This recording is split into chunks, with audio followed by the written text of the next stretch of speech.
বোর্ডটা দেখাই। রঞ্জিত বাবু তো আছেন দেখছি।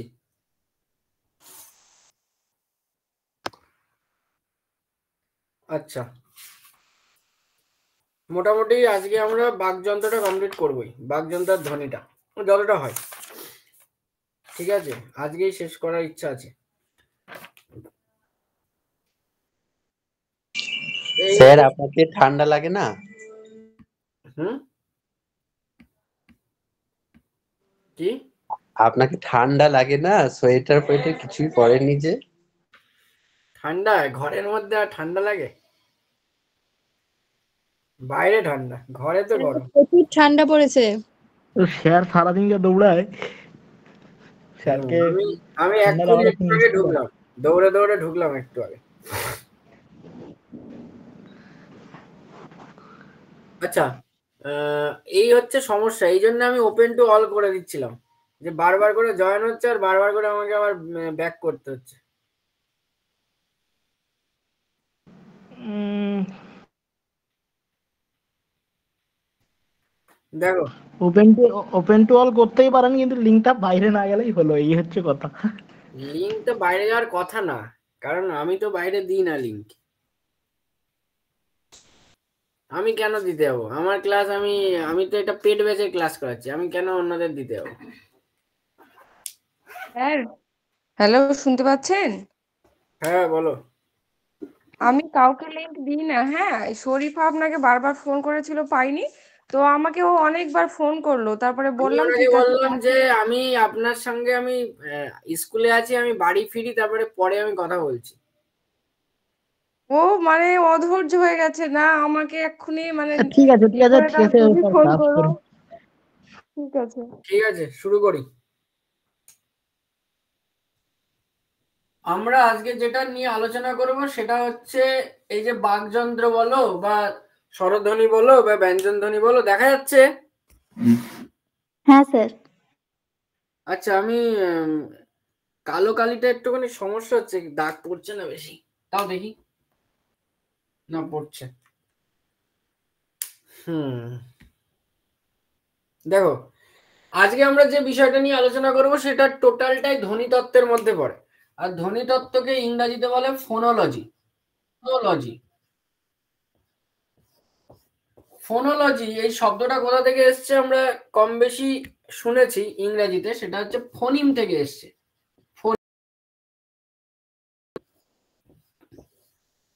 ফোনিম কথার অর্থই হচ্ছে কি, ধ্বনি সম্পর্কিত বিষয়, মানে ধ্বনি।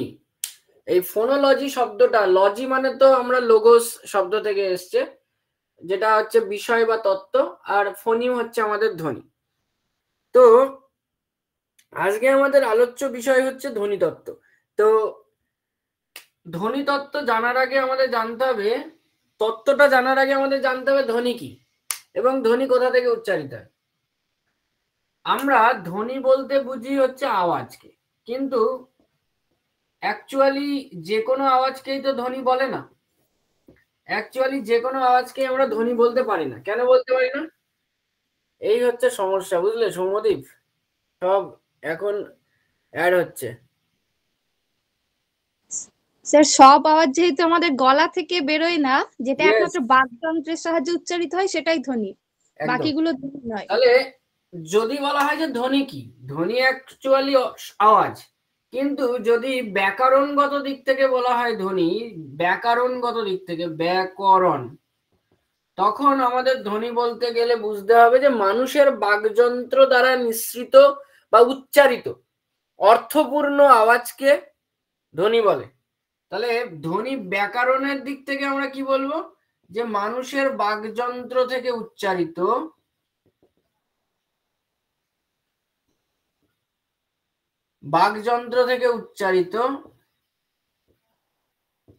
এবং সেটা হবে অর্থপূর্ণ, অবশ্যই অর্থপূর্ণ হতে হবে।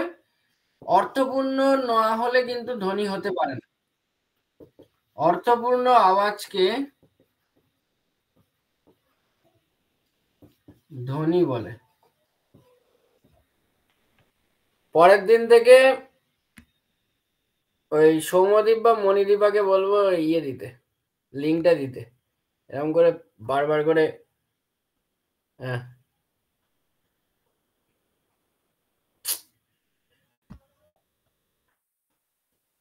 স্যার আপনি ওপেন টু অল করে রেখে দিন স্যার। হুম, না আর হয়তো জয়েন করবে না, যারা বলেছিল তারা করেছে মোটামুটি। মানুষের বাকযন্ত্র থেকে উচ্চারিত অর্থপূর্ণ আওয়াজকে ধ্বনি বলে। এর মধ্যে আমি দুটো বৈশিষ্ট্য বললাম ধ্বনির। কি কি বৈশিষ্ট্য বললাম? একটা হচ্ছে বাকযন্ত্র থেকে উচ্চারিত হবে, আর একটা হচ্ছে অর্থপূর্ণ হবে, তাই বললাম তো। কিন্তু এ বাদ দিয়েও আর একটা বৈশিষ্ট্য আমরা এর মধ্যে অ্যাড করতে পারি, কেউ বলতে পারবে সেটা কি বৈশিষ্ট্য? সেটা মানুষের বাকযন্ত্র হতে হবে, এটাই। এই তো লিখেছি তো, মানুষের বাকযন্ত্র। স্যার আমি বলবো, হ্যাঁ বলুন। কোন জনসমাজে সেটা ব্যবহৃত হতে হবে। হ্যাঁ বুঝলাম না, পরিষ্কার করে বলুন। কোন জনসমাজে সেটা ব্যবহার করা মানে হতে হবে, কোন সমাজে সেটা ব্যবহারযোগ্য হতে হবে। হ্যাঁ, তার মানে কোন জনসমাজে ব্যবহার করতে হবে, তার মানে কি এটার একটা বোধগম্যতা থাকবে। কি থাকবে? বোধগম্যতা থাকবে, মানে বুঝবে সবাই। কি বললাম বুঝতে পেরেছেন? তাহলে আমরা ধ্বনির কি কি বৈশিষ্ট্য পেলাম? একটা হচ্ছে বাকযন্ত্র থেকে উচ্চারিত মানুষের, 2 নম্বর হচ্ছে অর্থপূর্ণ আওয়াজ, আর 3 নম্বর হচ্ছে বোধগম্যতা। তাহলে আমাদের যদি প্রশ্ন করা হয় যে ধ্বনির বৈশিষ্ট্যগুলো কি কি, তাহলে আমরা কি বলবো? ধ্বনির বৈশিষ্ট্য কি বলবো? ধ্বনির বৈশিষ্ট্য কি কি বলবো? স্যার মানুষের হ্যাঁ বলুন।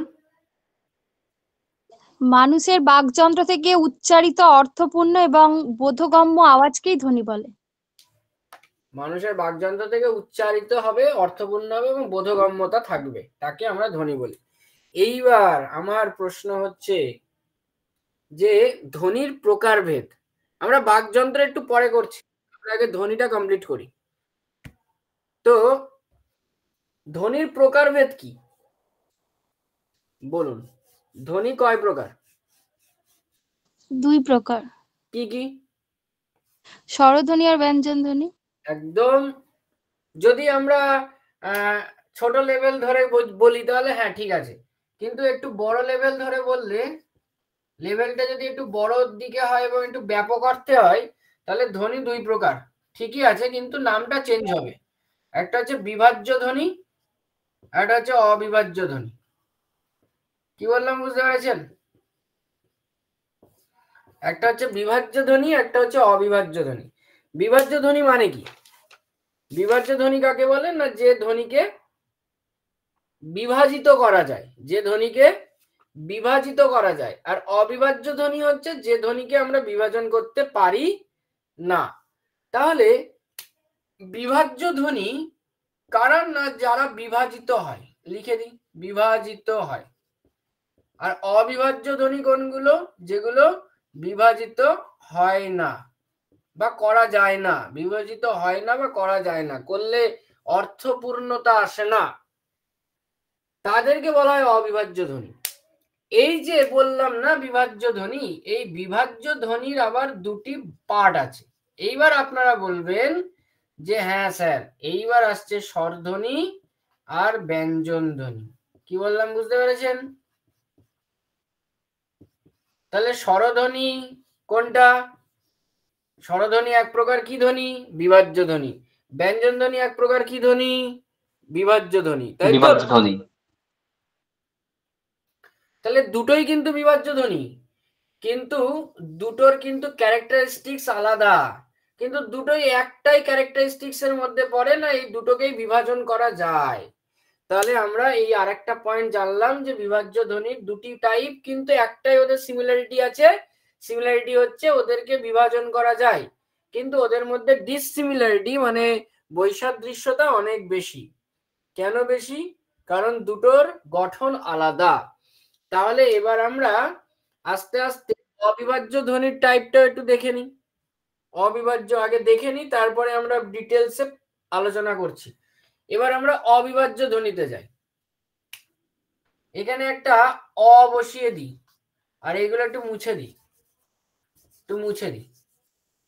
মনে করুন আমি লিখলাম এখানে শাসাঘাত। আমি আগের দিন বলেছিলাম, একটুখানি জিজ্ঞাসা করেছিলেন, বলা হয়েছিল। 2 নম্বর হচ্ছে সুরতরঙ্গ, 3 নম্বর হচ্ছে জ্যোতি, আর 4 নম্বর আমি দিলাম লয়। লয় মানে ছন্দ বা গতি। এই হচ্ছে আমার 4টে অবিভাজ্য ধ্বনি। অবিভাজ্য ধ্বনি কি কি? অবিভাজ্য ধ্বনি কোনগুলো? না শাসাঘাত, সুরতরঙ্গ, জ্যোতি আর লয়। এগুলো সম্পর্কে আমরা ডিটেলস আলোচনা করব, কিন্তু আমরা একে একে এবার শুরু করি। প্রথমেই আমরা জানি যে বিভাজ্য ধ্বনির পার্টগুলো কি কি, এবং সেগুলো সম্পর্কে আমরা এবার ডিটেলস একটু জানি। আচ্ছা, আমাকে একটু বলতে পারবেন, এই যে অ হ্রস্বই দীর্ঘই বা হ্রস্ব উ দীর্ঘ উ, এই যে স্বরধ্বনি বা ক খ গ ঘ ঙ, এই যে ব্যঞ্জন ধ্বনিগুলো আমরা বলি, এগুলো আসলে কি? এগুলোকে আমরা কি বলবো? বিভাজ্য ধ্বনি। বিভাজ্য ধ্বনি বলবো, ঠিক। কিন্তু এগুলোর একটা বিশেষ নাম আছে, জানেন কি নাম আছে? আমি স্বরধ্বনি নিয়ে প্রথমে আলোচনা করব। স্বরধ্বনি, প্রত্যেকটা স্বরধ্বনি কি হতে পারে? মৌলিক প্রত্যেকটা স্বরধ্বনি কি হতে পারে?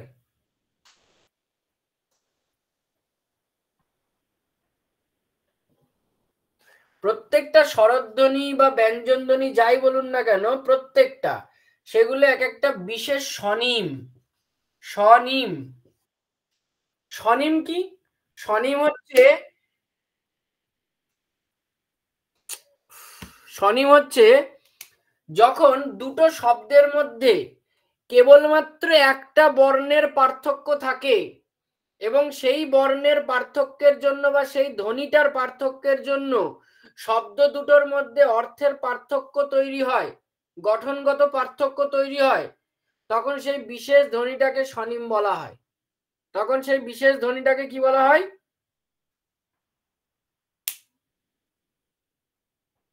কি বলা হয়? না আর একবার বলুন স্যার। স্যার আরেকবার বলবেন স্যার? হ্যাঁ বলছি, দেখুন মনে করুন আমি এখানে দুটো ব্যঞ্জন ধ্বনি যুক্ত আমি দুটো শব্দ লিখলাম, একটা কোল আর একটা লিখলাম কি? খোল। তাহলে কোল, এইটার মধ্যে বর্ণ বিশ্লেষণ করলে কি হয়? ক যোগ ও যোগ ল, হয়তো। আর এটার মধ্যে কি হয়? খ যোগ অ ও যোগ ল, খোল। তাহলে বলুন তো, কোল আর খোলের মধ্যে কোন ধ্বনিটার মধ্যে ডিফারেন্স লক্ষ্য করা যাচ্ছে? ক আর খ। ক আর খ ডিফারেন্স। এই যে ক আর খ, এই দুটো ধ্বনির মধ্যে ডিফারেন্স হওয়ার কারণে এই দুটো যে শব্দ লিখেছিলাম কোল আর খোল, এই দুটোর উচ্চারণ পার্থক্য হচ্ছে এবং গঠন পার্থক্য হচ্ছে। হ্যাঁ কি না? হচ্ছে তো? হ্যাঁ স্যার হচ্ছে। এই জন্যে ক আর খ এই দুটো ধ্বনিকে স্বনিম বলা হয়। কি বলা হয়? স্বনিম। স্বনিম। তাহলে স্বনিম কাকে বলে? যদি প্রশ্ন করা হয় যে স্বনিমটা কি, তখন স্বনিমগতর অর্থ হচ্ছে যে বিশেষ ধ্বনির পার্থক্যের কারণে শব্দের মধ্যে পার্থক্য তৈরি হয়, উচ্চারণগত পার্থক্য, অর্থগত পার্থক্য তৈরি হয়, তাকে বলা হয় স্বনিম। সেই ধ্বনিগুলোকে স্বনিম বলে। কি বললাম, বোঝা গেল? স্যার সংজ্ঞাটা আরেকবার বলবেন? আবার বলবো? স্যার শুধু সংজ্ঞাটা যেটা লাস্টে বললেন। বললাম যে ধ্বনির পার্থক্যের কারণে দুটি শব্দের মধ্যে অর্থ পার্থক্য এবং উচ্চারণ পার্থক্য তৈরি হয়, সেই বিশেষ ধ্বনিকে বলা হয় স্বনিম।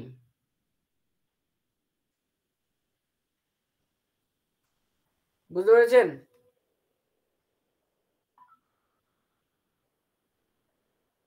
হ্যাঁ স্যার। তাহলে স্বনিমটা বোঝা গেল। তাহলে আমরা তাহলে বলতে তাহলে পারি স্যার একটা ছোট্ট প্রশ্ন বলছি স্যার, স্বনিম তৈরি হতে গেলে তাহলে দুটো ধ্বনি লাগবে, তাই তো? দুটো ধ্বনিকে না, মানে আমাদের তো একটা সাদৃশ্যতা দেখাতে হবে, সাদৃশ্যতার বৈসাদৃশ্যতা। তাহলে সাদৃশ্যতা বৈসাদৃশ্যতা দেখাতে গেলে আমার দুটো ধ্বনিকে ব্যবহার করতে হবে। তাহলে দুটো ধ্বনির মধ্যে অর্থের পার্থক্য, মানে উচ্চারণের পার্থক্য হয়, অর্থের পার্থক্য হয়, তবেই তো শব্দ দুটোর মধ্যে পার্থক্য হবে। তাহলে স্বনিমের ক্ষেত্রে আমার কি লাগবে? মিনিমাম দুটো ধ্বনি লাগবে, মিনিমাম। কি বললাম, বুঝতে পেরেছেন? সবাই বুঝতে পেরেছেন?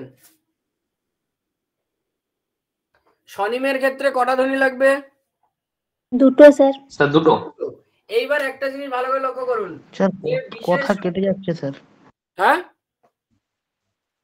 কথাটা আমরা কেটে শুনতে যাচ্ছিল পাচ্ছি আপনার। কিন্তু আমাদের ক্লিয়ার আমাদের আছে। শুনতে সমস্যা হচ্ছে না। আমার কথা কাটার কোনো জায়গাই নেই, কারণ আমার ওয়াইফাই এর সাথে কানেক্টেড রয়েছে, এইখানে কথা কাটবে না। যাই হোক, হয়তো নেটওয়ার্কের ইস্যু হচ্ছে কোনো, দেখো। এইবার আমি, আপনারা লক্ষ্য করুন যে কোল আর খোল এই দুটো শব্দ আমরা লিখেছিলাম তো,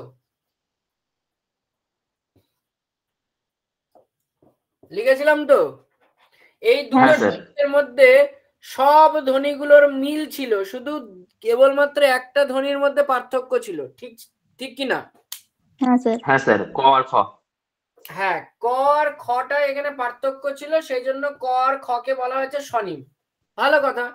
তাহলে এই শব্দ দুটোকে কি বলা হবে? এই দুটো শব্দকে কি বলা হবে? যে দুটো শব্দের মধ্যে কেবলমাত্র একটা ধ্বনির পার্থক্য হবে, বাদ বাকি সমস্ত ধ্বনির মধ্যে মিল থাকবে, সাদৃশ্য থাকবে, নইলে কিন্তু স্বনিম তৈরি করা যাবে না। যদি দুটো ধ্বনির মধ্যে পার্থক্য হয় তাহলে কিন্তু স্বনিম হবে না, একটা ধ্বনির মধ্যেই পার্থক্য হবে, তবেই স্বনিম হবে, এটা মাথায় রাখতে হবে। তাহলে কোল আর খোল, যাদের বাংলা সাবজেক্ট তাদের জন্য তো ভেরি ভেরি ইম্পর্টেন্ট এই জায়গাগুলো, আর যাদের বাংলা সাবজেক্ট না, প্রাইমারি ইন্টারভিউতেও মানে গুরুত্বপূর্ণ একটা দিক হচ্ছে ধ্বনি, তাই ধ্বনির রিলেটেড সমস্ত প্রশ্ন কিন্তু মাথায় রাখতে হবে। তাহলে কোল আর খোল এই দুটো শব্দকে ন্যূনতম শব্দ জোড় বলা হয়, ন্যূনতম শব্দ জোড় বলা হয়। তাহলে ন্যূনতম শব্দ জোড় কি? দুটো শব্দ নেব, সেই শব্দের মধ্যে সমস্ত ধ্বনির মিল থাকবে, কেবলমাত্র একটা ধ্বনির পার্থক্যের কারণে দুটো ধ্বনি আলাদা হবে, অর্থাৎ যে শব্দ জোড় থেকে স্বনিম নির্ধারণ করা হয় সেই শব্দ দুটিকে ন্যূনতম শব্দ জোড় বলে। কি বললাম, বুঝতে পেরেছেন?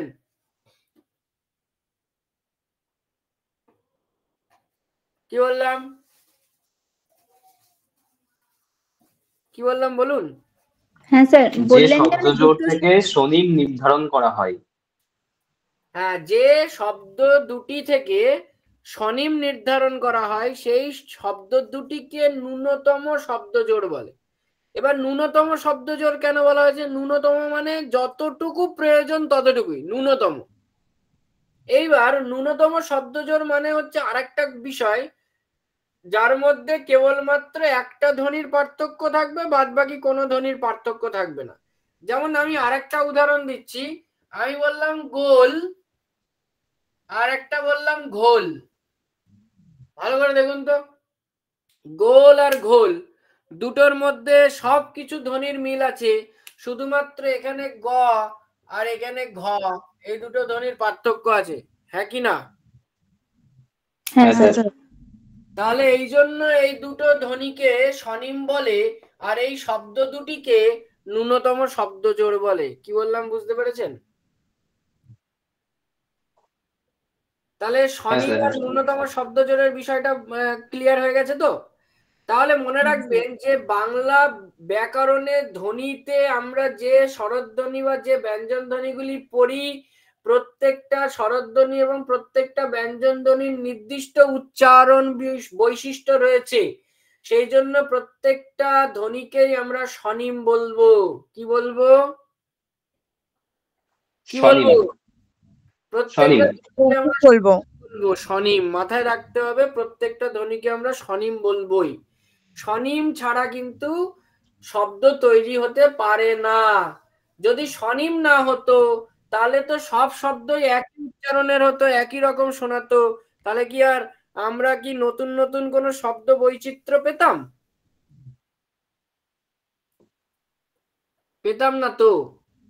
তাহলে ন্যূনতম শব্দজোড় আর স্বনিম দুটোর মধ্যে সম্পর্ক কি নির্ধারণ হয়েছে? হ্যাঁ স্যার।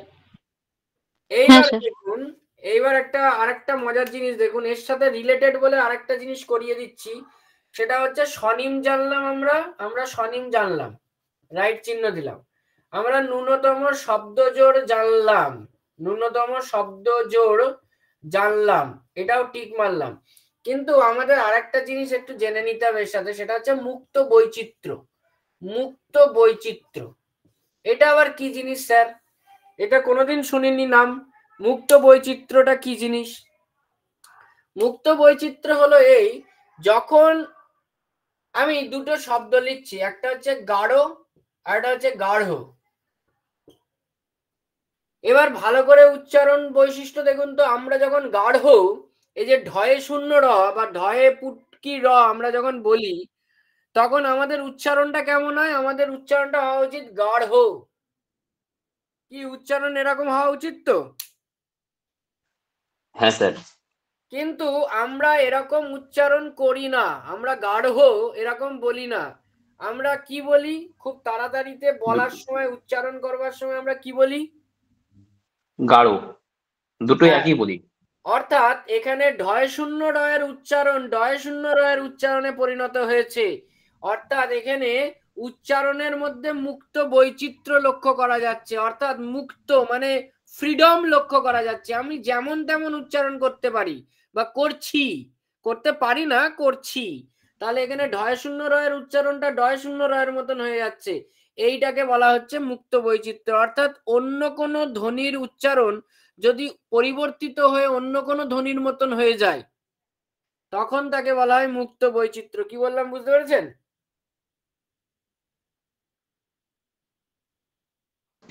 স্যার অন্য কোনো ধ্বনির উচ্চারণ পরিবর্তিত হয়ে অন্য কোনো ধ্বনি নাকি সমগোত্রীয় অন্য কোনো ধ্বনি? কারণ অড়হ আর ঢয় শূন্য অড় তো প্রায় একটা সমগোত্রীয় হচ্ছে। সমগোত্রীয় বলতে কি? সমগোত্রীয়, হ্যাঁ, মানে যেখানে উচ্চারণের বৈচিত্র্যতা থাকবে, মুক্ত বৈচিত্র্য হবে, তাদেরকে অবশ্যই উচ্চারণ স্থান একই রকম হতে হবে, উচ্চারণের ওইটাই স্থান একই রকম হতে হবে, এটা মাথায় রাখতে হবে। মানে হ্যাঁ একটা একদম। ধ্বনির উচ্চারণ যখন ওই জাতীয় আরেকটি ধ্বনির মতন হয়ে যায় বা করি আমরা উচ্চারণ, এটা ভুল ক্রমেই করি, এটা সঠিক নয় উচ্চারণটা, কিন্তু এই ধরনের যে একটা প্রসেস, এটাকে মুক্ত বৈচিত্র্য বলা হচ্ছে ব্যাকরণে, ধ্বনিতত্ত্বে। কি বললাম বুঝতে পেরেছেন? হ্যাঁ স্যার। তাহলে আমরা ন্যূনতম শব্দজোড় জানলাম, আমরা স্বনিম জানলাম, আমরা মুক্ত বৈচিত্র্য জানলাম। এইবার আমাদের যেটা খুব জরুরি জিনিস, স্বরধ্বনি, এবার এক এক করে আমরা জানবো। তাহলে স্বরধ্বনি হচ্ছে বিভাজ্য ধ্বনি। বিভাজ্য ধ্বনি কেন? কারণ এই ধ্বনিকে ভাঙা যায়। আপনারা জানেন স্বর কথার অর্থ কি? পরীক্ষায় প্রশ্ন করে যদি স্বর কি জিনিস, তো আপনারা কি বলবেন?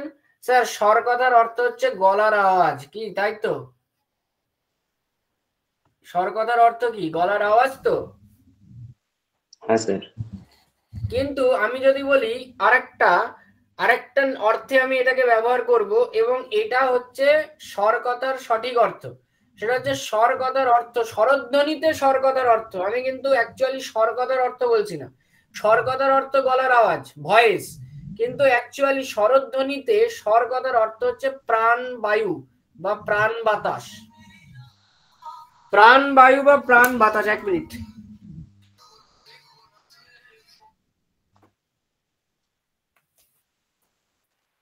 তাহলে স্বর কথার অর্থ কি?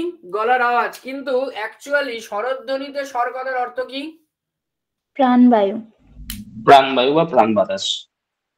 এবার আমার একটা প্রশ্ন আছে, প্রশ্নটা হচ্ছে স্বরধ্বনি সংজ্ঞা কি দেব? স্বরধ্বনি বাচ্চাদের আপনি পড়াবেন ক্লাস 4-এ, আপনি কি সংজ্ঞা দেবেন? স্যার, যে ধ্বনি নিচে উচ্চারিত হয় কোনো ধ্বনির সাহায্য ছাড়াই তাকে স্বরধ্বনি বলা হয়। হ্যাঁ, এবার এই যে সংজ্ঞাটা আপনি দিলেন, এই সংজ্ঞাটা অ্যাকচুয়ালি সঠিক সংজ্ঞা নয় সম্পূর্ণ অর্থে। তাহলে সঠিক সংজ্ঞাটা কি হবে? সঠিক সংজ্ঞাটা এরকম হবে, যে ধ্বনি উচ্চারণের সময় প্রাণবায়ু বা শ্বাসবায়ু, আমরা এটাকে একটু শ্বাসবায়ু বলেও লিখতে পারি, কোনো অসুবিধা নেই।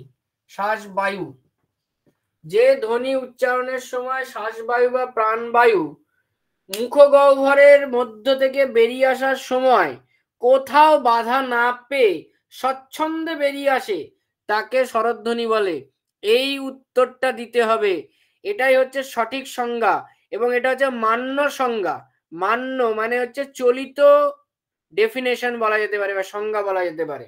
আপনি যেটা বললেন যে যে ধ্বনি অন্য কোনো ধ্বনির সাহায্য ছাড়া উচ্চারিত হয় তাকে স্বরধ্বনি বলে, এটা partially correct, not fully correct. তাহলে ফুললি কারেক্ট অ্যান্সারটা কি হবে? যে ধ্বনি উচ্চারণের সময় শ্বাসবায়ু মুখবিবরে বা মুখগহ্বরে কোনো স্থানে বিশেষ বাধা না পেয়ে বা কোনো বাধা না পেয়ে বিনা বাধায় বাইরে নির্গত হয় এবং আওয়াজ হয় বা উচ্চারিত হয় তাকে বলা হয় স্বরধ্বনি। কি বললাম বুঝতে পারলেন? হ্যাঁ স্যার। বাকিরা বলুন। হ্যাঁ স্যার বুঝতে পেরেছি। বুঝেছেন কিনা? হ্যাঁ স্যার বুঝতে পেরেছি। তাহলে এবার থেকে সংজ্ঞাটা চেঞ্জ করবেন, বাচ্চাদের এইভাবেই বলবেন, হ্যাঁ নিজেকেও এইভাবেই তৈরি করবেন। কখনোই বলবেন না যে যে ধ্বনি অন্য ধ্বনির সাহায্য ছাড়া উচ্চারিত হয়। হ্যাঁ বিনা বাধায় বেরিয়ে আসে মানেই তো ওর কোনো সাহায্য লাগে না, লাগে কি? না স্যার। না স্যার। বিনা বাধাই বেরোচ্ছে, কোনো বাধাই পাচ্ছে না, কোনো হিন্ড্রেন্স নেই, কোনো কেউ ওকে বাধা দান করছে না, তাহলে ওর কার সাহায্য লাগবে? ওর কারোর সাহায্য লাগবে না। কিন্তু ব্যঞ্জন ধ্বনিতে ও বাধা পাচ্ছে বলেই তো ওর সাহায্য লাগছে। এইটা হচ্ছে মূল কথা, এইটা আমাদেরকে মাথায় রাখতে হবে। স্যার একবার লিখলাম, একবার বলছি, একবার শুনুন না ঠিক হলো কিনা। হ্যাঁ বলুন। যে ধ্বনি উচ্চারণের সময় শ্বাসবায়ু উচ্চারণের সময় সরি স্যার, যে ধ্বনি উচ্চারণের সময় মুখগহ্বরে কোনো বাধা না পেয়ে উচ্চারিত হয় তাকে স্বরধ্বনি বলে। একদম একদম। তাহলে এইটা হচ্ছে স্বরধ্বনির সংজ্ঞা। এইবার আমরা জানবো যে স্বরধ্বনির বৈশিষ্ট্য কি। যদি বলে স্বরধ্বনির বৈশিষ্ট্য কি, আপনি কি বলবেন? দুটো বৈশিষ্ট্য বলুন তো স্বরধ্বনির। এক্ষুনি তো সংজ্ঞার মাধ্যমে হলো। কোনো বাধা ছাড়া উচ্চারিত হয়। একদম। আর নিজে নিজে উচ্চারিত হতে পারে। নিজে নিজে উচ্চারিত হতে পারে। আর অন্য ধ্বনির উচ্চারণে সাহায্য করে। আর তিনটে হয়ে গেল। এবার একটা মূল জিনিস আমি বলে দিই, সেটা আপনারা একটুখানি এর সাথে অ্যাড করে নেবেন। আপনারা জানেন যেগুলো সেগুলো তো ঠিকই আছে, যে শ্বাসবায়ু বিনা বাধায় মুখগহ্বর থেকে বাইরে বেরিয়ে আসে, 1 নম্বর পয়েন্ট, তাই তো? হ্যাঁ কি না? হ্যাঁ স্যার। 2 নম্বর পয়েন্ট কি? অন্য ধ্বনির উচ্চারণে সাহায্য করে, তাই তো? হ্যাঁ। আর 3 নম্বর কি বললেন আপনি? আপনারা কি বললেন যেন আরেকটা? স্যার বললাম অন্য ধ্বনির উচ্চারণে সাহায্য করে। ওইটা তো আমিও বললাম এক্ষুনি। আর স্যার অন্য ধ্বনি না বলে ব্যঞ্জন ধ্বনি, অন্য ধ্বনি না বলে কি ব্যঞ্জন ধ্বনি বললে কি? সাহায্য করে। হ্যাঁ, আর ব্যঞ্জন ধ্বনি বললে মুখগহ্বরে কি কোথাও বেশি বাধা appropriate না হবে না? পেয়ে বেরিয়ে আসে, এটা বলা হলো। হ্যাঁ ওটা তো হলো, দুটো হলো। আর একা একা উচ্চারিত হয়। হ্যাঁ স্বাধীন উচ্চারণ আছে। নিজে নিজে উচ্চারিত হতে পারে। এবার 4 নম্বর যেটা, সেটা এবার আমার সাথে সাথে দেখুন। এখানে আমাদের এইখানে একটা ভোকাল কর্ড আছে, জানেন? এই যে এখানে ভোকাল হ্যাঁ কর্ড স্যার। আছে না? হ্যাঁ স্যার। আমরা যখন ভোকাল কর্ড দিয়ে মানে আমাদের যখন এই ফুসফুস থেকে যখন বাতাসটা বেরিয়ে আসে, তখন স্বরনালী মানে শ্বাসনালীর মধ্য দিয়ে বাতাসটা বেরিয়ে আসে এবং ভোকাল কর্ডের ওখানে হালকা বাধা পায় এবং সেটাকে ঠেলে বাইরে বেরিয়ে আসে, তাই তো? ওই যেইখানে বাধা পায় ওইটাকে বলা হয় স্বরতন্ত্রী। কি কোথায় বাধা পায় জানেন? স্বরতন্ত্রীতে বাধা পায়। কোথায় বাধা পায়? স্বরতন্ত্রী। হ্যাঁ, যেটাকে ইংরেজিতে বলে vocal cord. Vocal cord, CHORD, vocal cord. তাহলে সেই ভোকাল কর্ডে বাধা পেয়ে ভোকাল কর্ডকে একটুখানি অনুরণন করে, মানে নাড়িয়ে দেয়, ওকে একটুখানি কাঁপিয়ে দেয় বা কম্পন জাগায় ওর ওখানে।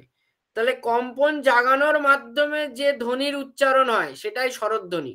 স্বরধ্বনি মুখের মধ্যে কোথাও বাধা পাবে না, পরিষ্কার কথা। তাহলে বাধা তো কোথাও না কোথাও পেয়েছে, যদি বাধা না পায় তাহলে কিভাবে উচ্চারণ হবে? তাহলে বাধাটা কোথায় পেয়েছে? প্রশ্ন আসতে পারে যে বাধাটা কোথায় পেল না, স্বরতন্ত্রীতে বাধা পেল, এখানে গলায় ভোকাল কর্ডে। যখন ও শ্বাসনালী দিয়ে বাইরে বেরিয়ে আসছে ফুসফুস থেকে বাতাসটা, তখন ভোকাল কর্ডে বাধা পায় এবং তারপরে তার অনুরণন হয় বা কম্পন জাগে এবং তার মাধ্যমে স্বরধ্বনির সৃষ্টি হয়। তাহলে স্বরধ্বনির সৃষ্টি বোঝা গেল কিভাবে হলো?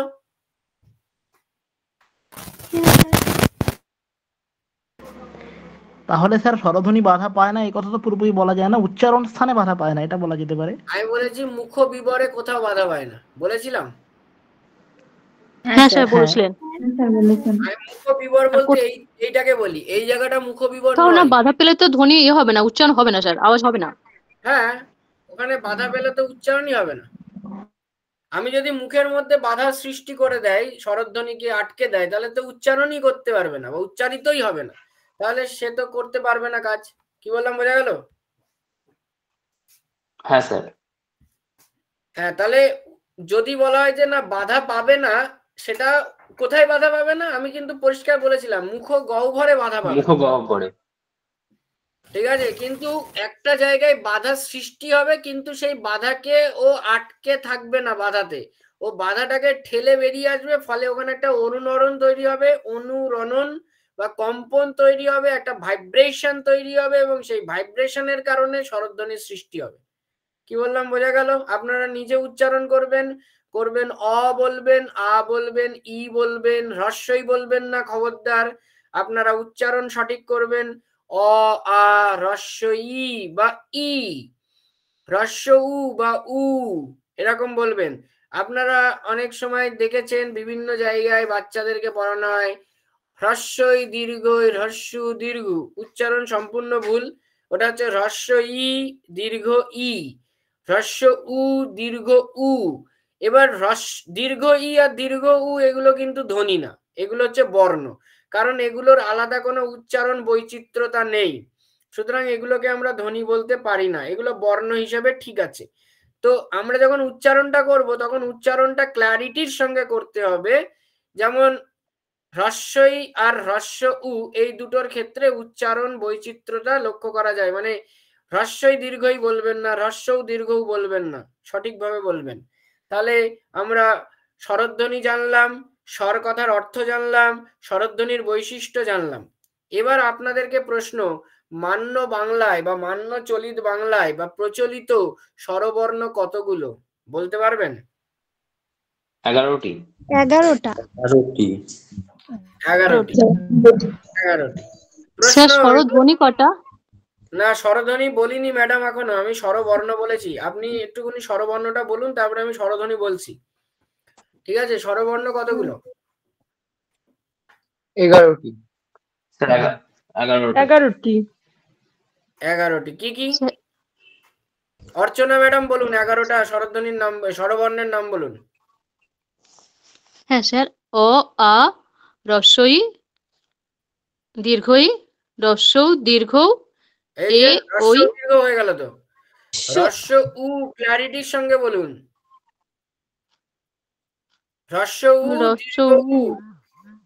হ্রস্ব উ দীর্ঘ উ, তারপরে রি এ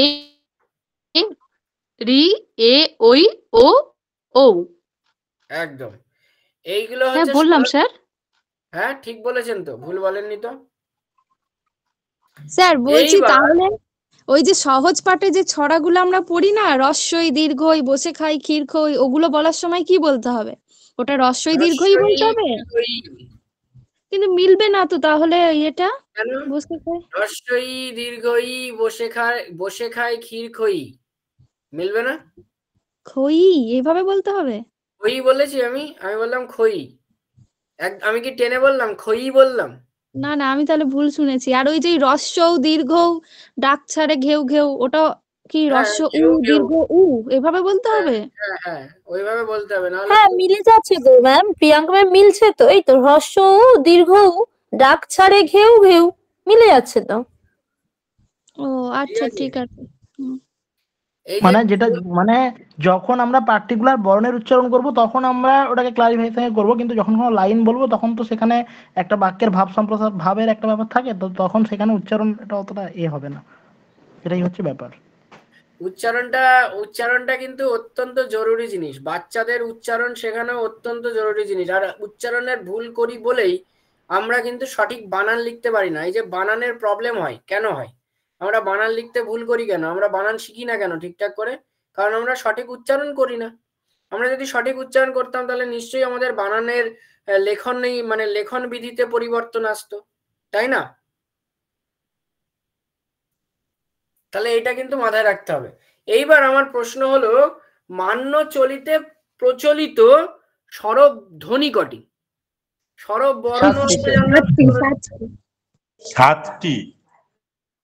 আবির স্যার বলছেন 7টি। বলুন স্যার, বলুন পরপর।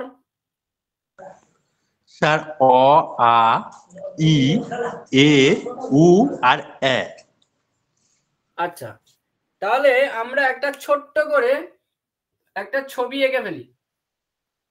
6টা হলো তো। ওটা বলেনি, ও হবে। ও একটা, হ্যাঁ ও। আচ্ছা, আমি একটুখানি ঘুরিয়ে নিই ছবিটা। এরকম একটা ছবি ক্লাস 4-এর ভাষা 8 বইতে আছে না? হ্যাঁ স্যার আছে। এইখানে আছে হ্রস্ব ই, এখানে আছে হ্রস্ব উ, এখানে আছে এ, এখানে আছে ও, এখানে আছে এ, এখানে আছে অ, আর এখানে আছে আ। এই আছে তো? হ্যাঁ হ্যাঁ স্যার আছে। হ্যাঁ, এইবার এইগুলোকে বলা হচ্ছে কার্ডিনাল ভাওয়েল। ইংরেজিতে বলা হয় কার্ডিনাল ভাওয়েলস। কার্ডিনাল ভাওয়েলস অর্থাৎ বাংলায় বলা হয় মৌলিক স্বরধ্বনি। মৌলিক স্বরধ্বনি। তাহলে আমাদের প্রশ্ন আসলো যে মৌলিক স্বরধ্বনি কটা? তাহলে অবশ্যই সেটি 7টা হবে। কিন্তু যদি বলে যৌগিক স্বরধ্বনি কটা, তাহলে অবশ্যই সেটাকে 2টো বলতে হবে যৌগিক স্বরধ্বনি। কম্পোজিট ভাওয়েলস, এটা কার্ডিনাল স্যার ভাওয়েলস। যৌগিক, স্যার এটা প্রশ্ন ছিল স্যার। বলুন স্যার যৌগিক স্বরধ্বনি স্যার 25টি নয়? না, ওটা আমি বলবো আপনাকে। আপনি ধরেছেন ঠিকঠাকই, কিন্তু যৌগিক স্বরধ্বনি কেন 25টি নয়? 25টি অবশ্যই আছে, টোটাল অ্যাকচুয়ালি 27টা। যদি যৌগিক স্বরধ্বনি ওই আর ওকে ধরি তাহলে টোটাল 27টা, আর বাদ দিলে 25টা। কিন্তু মাথায় রাখতে হবে যে আমাদের যেগুলোতে কার চিহ্ন আছে, যেগুলোকে আমরা সংক্ষিপ্ত রূপে লিখতে পারি, সেইগুলোই হচ্ছে আমাদের ধ্বনির মধ্যে পড়বে, অ্যাকচুয়াল ধ্বনির মধ্যে পড়বে। বুঝতে পেরেছেন? আচ্ছা স্যার। আপনি ওই আর ওকে কার চিহ্নে লিখতে পারেন, আর আপনি বাদ বাকি আর 25টাকে কার চিহ্নে লিখতে পারেন? না স্যার, লেখা যায় না। যেমন ভাই আকার আর হ্রস্ব একত্রিত হচ্ছে, ওইভাবে ধরা হয়, কিন্তু হ্যাঁ, লেখা এবার যায় না ওইভাবে। আমি ওই জায়গাটায় যাব, যখন যাব তখন অবশ্যই বলবো। এখন এই কার্ডিনাল আচ্ছা ভাওয়েলটা স্যার, দেখুন। ঠিক আছে। এইটা হচ্ছে স্বরধ্বনির মৌলিক স্বরধ্বনির 7টা উদাহরণ হলো, 7টা টাইপ। এবার প্রশ্ন করি যে আমাদের এটা হচ্ছে মুখ বিবর, ধরে রাখুন এটা হচ্ছে মুখ বিবর, এটা হচ্ছে মুখের ভেতরের ভাগটা। এর সবচেয়ে উপরের স্তর, যেটা উপরের দিকে রয়েছে, সেখানে কি ধ্বনি উচ্চারিত হচ্ছে? 2টো ধ্বনি উচ্চারিত হচ্ছে, একটা হচ্ছে হ্রস্ব ই আর একটা হচ্ছে হ্রস্ব উ, তাই তো? এইখানে 2টো ধ্বনি উচ্চারিত হচ্ছে। আর একটু নিচের দিকে এ আর ও, তার থেকে আরেকটু নিচে এ আর অ, আর সবার শেষে আ। সাইন্টিফিক্যালি প্রমাণিত, কিন্তু আপনি যখন উচ্চারণ করবেন তখন দেখবেন, আপনি যখন উচ্চারণ করছেন তখন হ্রস্ব ই আর হ্রস্ব উ উচ্চারণের সময় আপনার জিহ্বা উপরের দিকে উঠছে, আর আ উচ্চারণের সময় আপনার জিহ্বা নিচের দিকে নামছে। সুতরাং এটা কিন্তু প্রমাণিত সত্য। এইবার তাহলে মৌলিক স্বরধ্বনিকে আমরা কয়েকটা ভাগে ভাগ করতে পারি। কি কি ভাগে ভাগ করতে পারি? 1 নম্বর হচ্ছে জিহ্বার উপর নিচ অনুযায়ী ভাগ, জিহ্বার উপর নিচ অনুযায়ী ভাগ। 2 নম্বর হচ্ছে জিহ্বার সম্মুখ পশ্চাৎ ভাগ, সম্মুখ এবং পশ্চাৎ। 3 নম্বর হচ্ছে মুখ বিবরের আকৃতি, মুখ বিবরের আকৃতি অনুযায়ী ভাগ। আর 4 নম্বর হচ্ছে মুখ বিবরের আকৃতি অনুযায়ী ভাগ। আর 4 নম্বর হচ্ছে ওষ্ঠের আকৃতি অনুযায়ী ভাগ। মৌলিক স্বরধ্বনির এই 7টা টাইপকে 4টি ভাগে ভাগ করা যায়। 7টি টাইপকে কটা ভাগে ভাগ করা গেল না 4টি ভাগে। কি বললাম বুঝতে পেরেছেন? মৌলিক স্বরধ্বনির 7টা ভাগকে মানে 7টা যে নাম আমরা দেখলাম সেটাকে 4টে টাইপে ভাগ করা যায়। কেন এরকম নাম হচ্ছে আমরা এগুলোর ভাগ লিখবো না, আপনারা নিজেই বলতে পারবেন। বলুন তো উপর নিচ অনুযায়ী কটা ভাগ হচ্ছে? জিহ্বার উপর নিচ অনুযায়ী কটা ভাগ হচ্ছে? স্যার 4টে। 4টে স্যার 4টে। 4টে। তার মানে এটা হচ্ছে উচ্চ, এটা হচ্ছে কি উচ্চ, আর এইটা হচ্ছে নিম্ন। একদম নিচেরটা হচ্ছে নিম্ন, তাই তো? হ্যাঁ স্যার। এবার এ আর ও এইটা হচ্ছে উঁচুর থেকে একটু নিচুতে আছে, মাঝখানের দিকে আছে, তাই এটাকে বলা হয় উচ্চ মধ্য।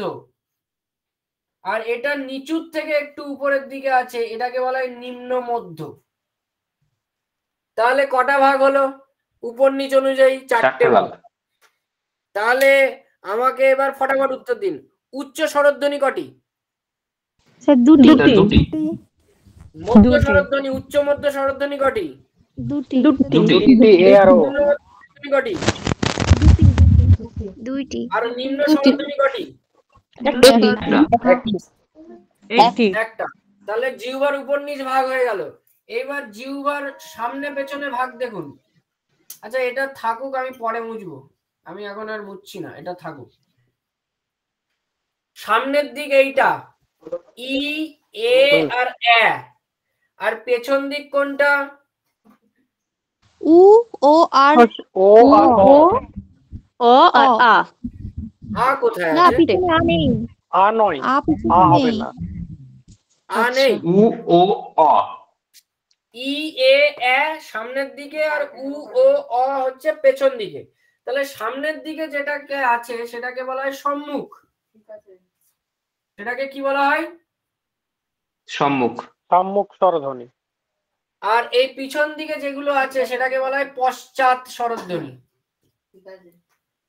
আর এই মাঝখানে যেটা আছে সেটাকে বলা হয় কেন্দ্রীয় স্বরধ্বনি। কেন্দ্রীয়, সেন্ট্রাল।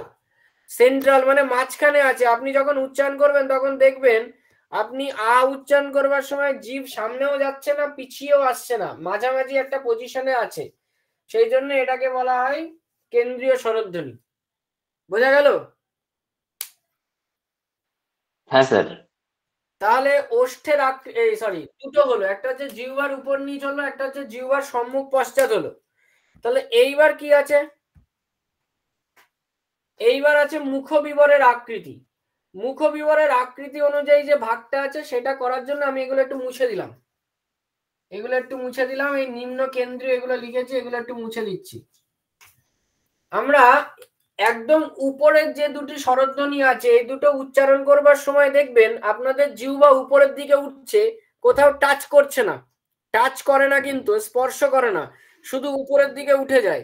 তো মনে করুন মানে আমার দিকে আমি যখন উচ্চারণ করব ই আর হ্রস্ব উ, এই দুটো উচ্চারণ করবার সময় আমার জিভটা এরকম করে উপরের দিকে উঠে যাবে।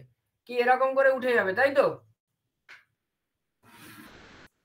এরকম করে উপরের দিকে উঠে যাবে, গিয়ে এই যে মুখ বিবর, এই মুখ বিবরের যে ভেতরের যে একটা খোলা অংশ ছিল, একটা গর্ত ছিল বিবর, সেটাকে কিন্তু আটকে দিল, সম্পূর্ণরূপে আটকে দিচ্ছে না। আর যত নিচের দিকে নামবেন তত দেখবেন যে জিভটা ধীরে ধীরে নিচের দিকে নামতে থাকছে, ফলে ভেতরের যে ফাঁকা জায়গাটা, যে বিবরটা, যে গর্তটা, সেটা ধীরে ধীরে উন্মুক্ত হচ্ছে বা মুক্ত হচ্ছে বা খুলে যাচ্ছে। এর উপরে ভিত্তি করে 4টে ভাগ আছে। 1 নম্বর ভাগ উপরেরটাকে বলা হচ্ছে সংবৃত। সংবৃত মানে বদ্ধ, সংবৃত মানে হচ্ছে বদ্ধ।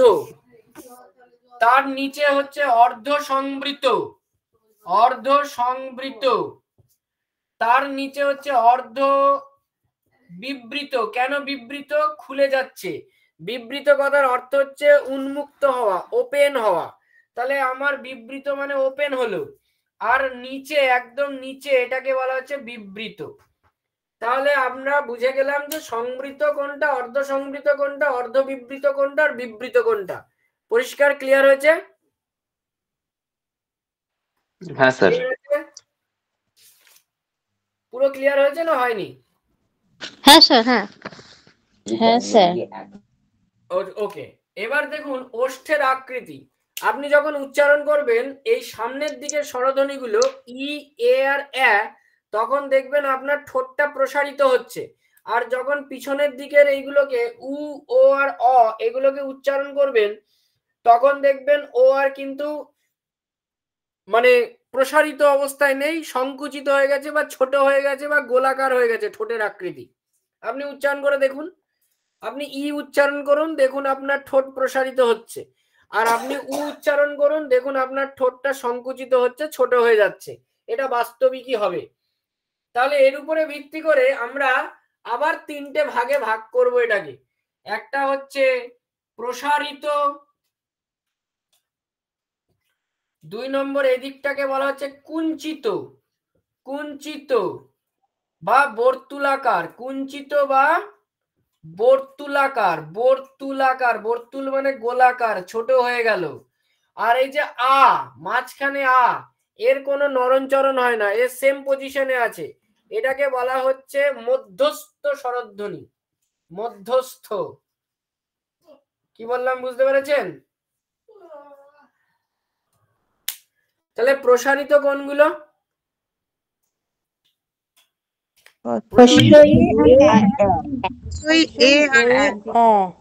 আর কুঞ্চিত বা বর্তুলাকার একই নাম, কুঞ্চিত যা বর্তুলাকার হয়। আপনারা দেখতে পাচ্ছেন তো পরিষ্কার?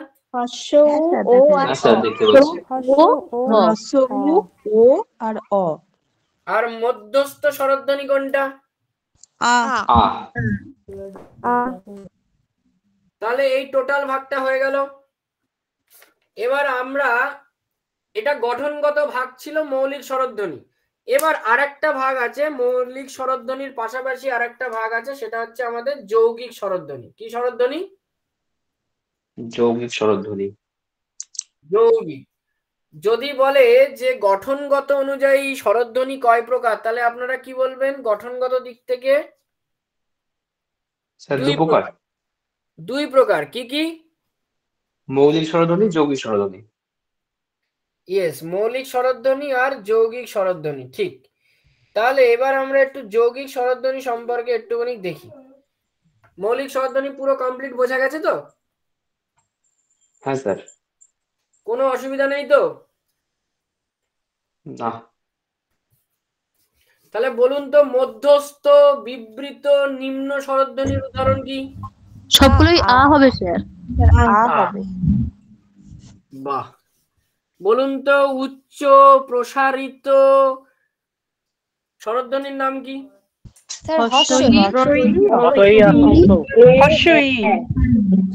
এ আর এ। না স্যার,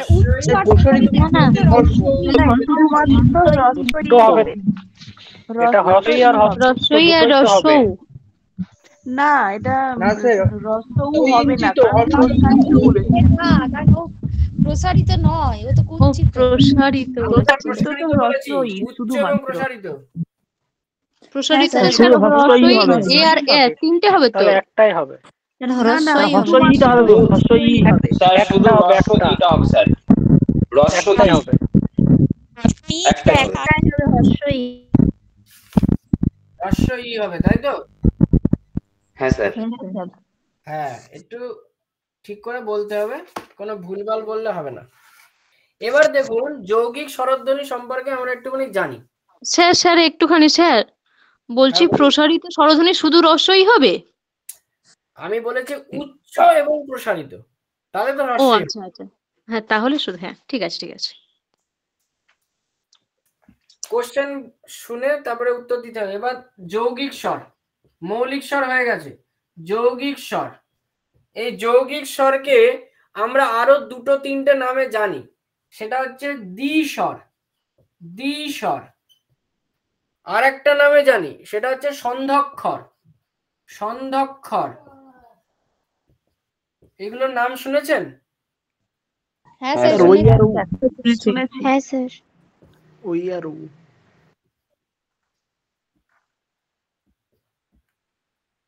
ইংরেজিতে বলে ডিপথং, DIPHTHONG, ডিপথং। ইংরেজিতে কি বলে? ডিপথং। ডিপথং। তাহলে ভালো করে দেখুন, যৌগিক স্বর হতে গেলে কি হতে হবে? দুটি মৌলিক স্বরধ্বনি যুক্ত হলে তাকে যৌগিক স্বর বলবো, হ্যাঁ কি না? হ্যাঁ স্যার। দুটি মৌলিক স্বরধ্বনি যুক্ত হলে তাকে যৌগিক স্বরধ্বনি বলবো।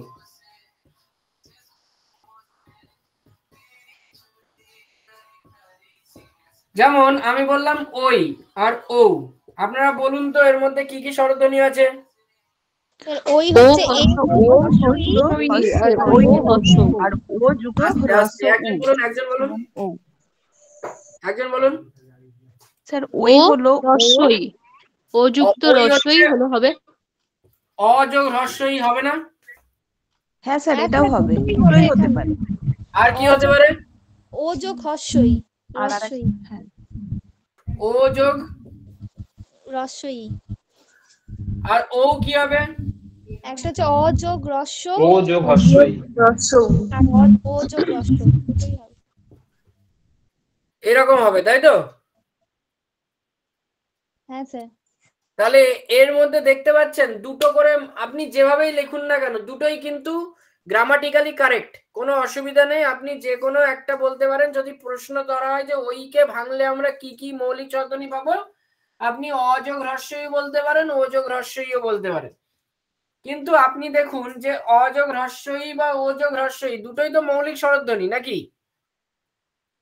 হ্যাঁ স্যার। তাহলে এইবার আমার প্রশ্ন হচ্ছে, এই দুটোকে সার্থক যৌগিক স্বর বলা হয়। সার্থক যৌগিক স্বর, এইগুলো একটু লিখে রাখতে হবে। সার্থক যৌগিক স্বর, কারণ এই দুটো বাংলা যে স্বরবর্ণমালা, সেই স্বরবর্ণমালাই মান্য বা চলিত, এগুলোকে আমরা কার চিহ্ন হিসেবে প্রয়োগ করি, এগুলোকে আমরা বর্ণমালাতে স্থান দিয়েছি। সেই জন্য এই দুটোকে সার্থক যৌগিক স্বর বা সার্থক দ্বিস্বর বা সার্থক সন্ধ্যক্ষর বলে। কি বললাম বুঝতে পেরেছেন? হ্যাঁ স্যার। তাহলে কি বললাম এবার? আপনার প্রশ্নের উত্তর পেলেন? 25টা বলেছিলেন যৌগিক হ্যাঁ স্বর স্যার। আছে, 25টা যৌগিক স্বর আছে, অ্যাকচুয়ালি আছে, কিন্তু কথা হচ্ছে 25টা কে এত জয়েন করছে আমি তো বুঝে পাচ্ছি না। কে এত জয়েন করছে কারা? স্যার লিঙ্কটা বাইরে গেছে, আমি শিওর। আমি আপনাকে একটা এ করে পাঠিয়েছি, দেখুন একজনের মার্ক করে হোয়াটসঅ্যাপে। কি যন্ত্রণা! তাহলে এইভাবে তো ক্লাস করা যাবে না। হ্যাঁ, এ কে তো দিচ্ছে কার এই মানে এত উদারতা আসছে আমি বুঝতে পারছি না। আমি এখানে বকবক করছি, আর যারা যারা যারা টাকা দিয়ে ক্লাস করছো তারা বোঝো, ঠিক আছে? শাইনা বলছে আমি স্যার দিইনি, খুবই দুঃখিত। আরে আপনি দুঃখিত হবেন না, ঠিক আছে, কোনো চিন্তা নেই ওটা কোনো। তাই ভাবছি যে আমরা কতটা মানে কোঅপারেটিভ, যে আমরা তাদেরকেও আমরা দলে আনছি, সবাইকেই আনছি, হ্যাঁ আনা উচিত। কিন্তু তারাও তো সহযোগিতার হাত বাড়িয়ে দিলে তো ভালোই হতো। যাই হোক, তাহলে সার্থক যৌগিক স্বর কটি তমাল বাবু? স্যার দুটো। কি কি? ওই আর ও। কেন? স্যার এই দুটি বাংলা যে স্বরবর্ণগুলো আছে, মৌলিক স্বরধ্বনি দুটো মিলায়ে তৈরি হচ্ছে, আর এটি গ্রামাটিক্যালি এর প্রয়োগ রয়েছে। গ্রামাটিক্যালি প্রয়োগ রয়েছে এটা বলবেন না, বলবেন যে এটা বাংলা বর্ণমালায় স্থান পেয়েছে। আচ্ছা আচ্ছা স্যার। বাংলা বর্ণমালায় স্থান পেয়েছে, বুঝতে পেরেছেন? আর স্যার একটা বললেন এর একটা কার রয়েছে, মানে সংক্ষিপ্ত কার রূপ চিহ্ন রয়েছে কার আকারে। হ্যাঁ হ্যাঁ অবশ্যই কার চিহ্ন আছে, আমি তো বলেছিলাম। হ্যাঁ হ্যাঁ স্যার, এটা বললেন একটু আগে জানলাম। স্যার ওই ঠিক কার আছে, চিহ্নের ব্যাপারটা আরেকবার বলে দেবেন একটু, আমার কেটে গেছিল শুনতে পেলাম না ঠিক।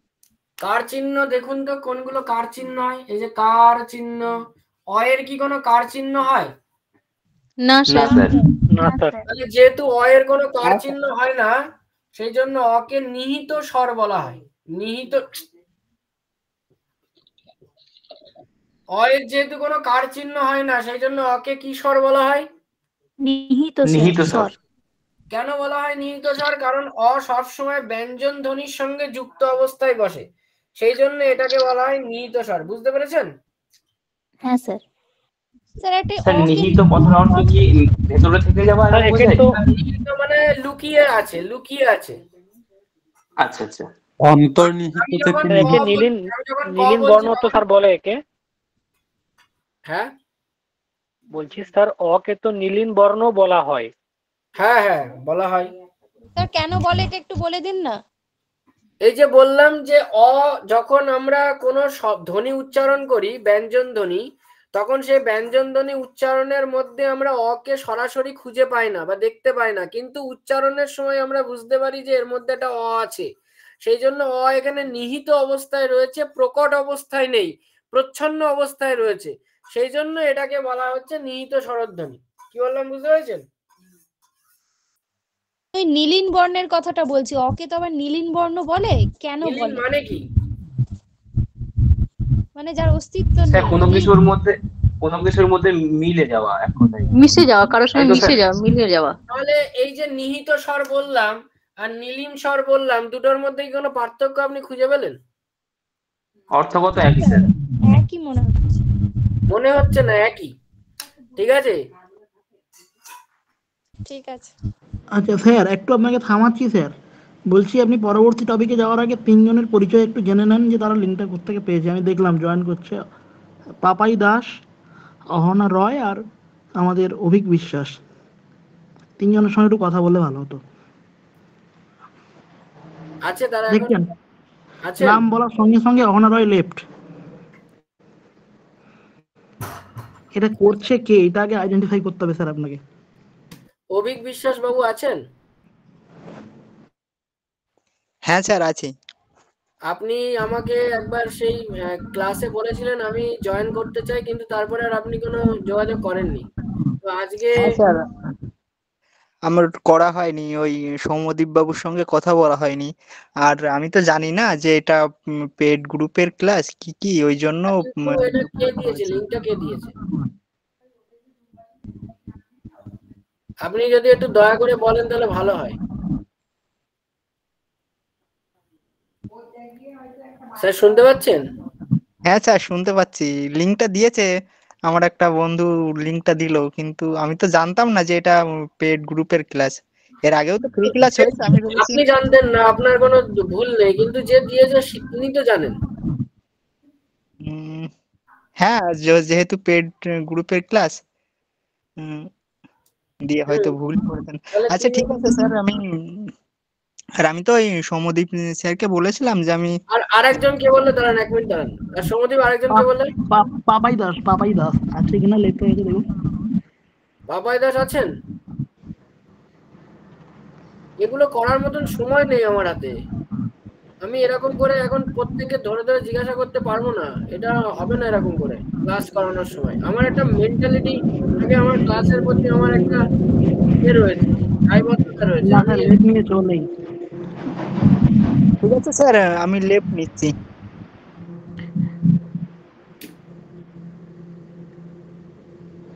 আচ্ছা অভিক বাবু, হ্যাঁ স্যার বলুন। আপনি ক্লাসে কখন ঢুকেছেন? এখন নাকি অনেকক্ষণ হলো ক্লাস করছেন? কতক্ষণ? 15 মিনিট মতো।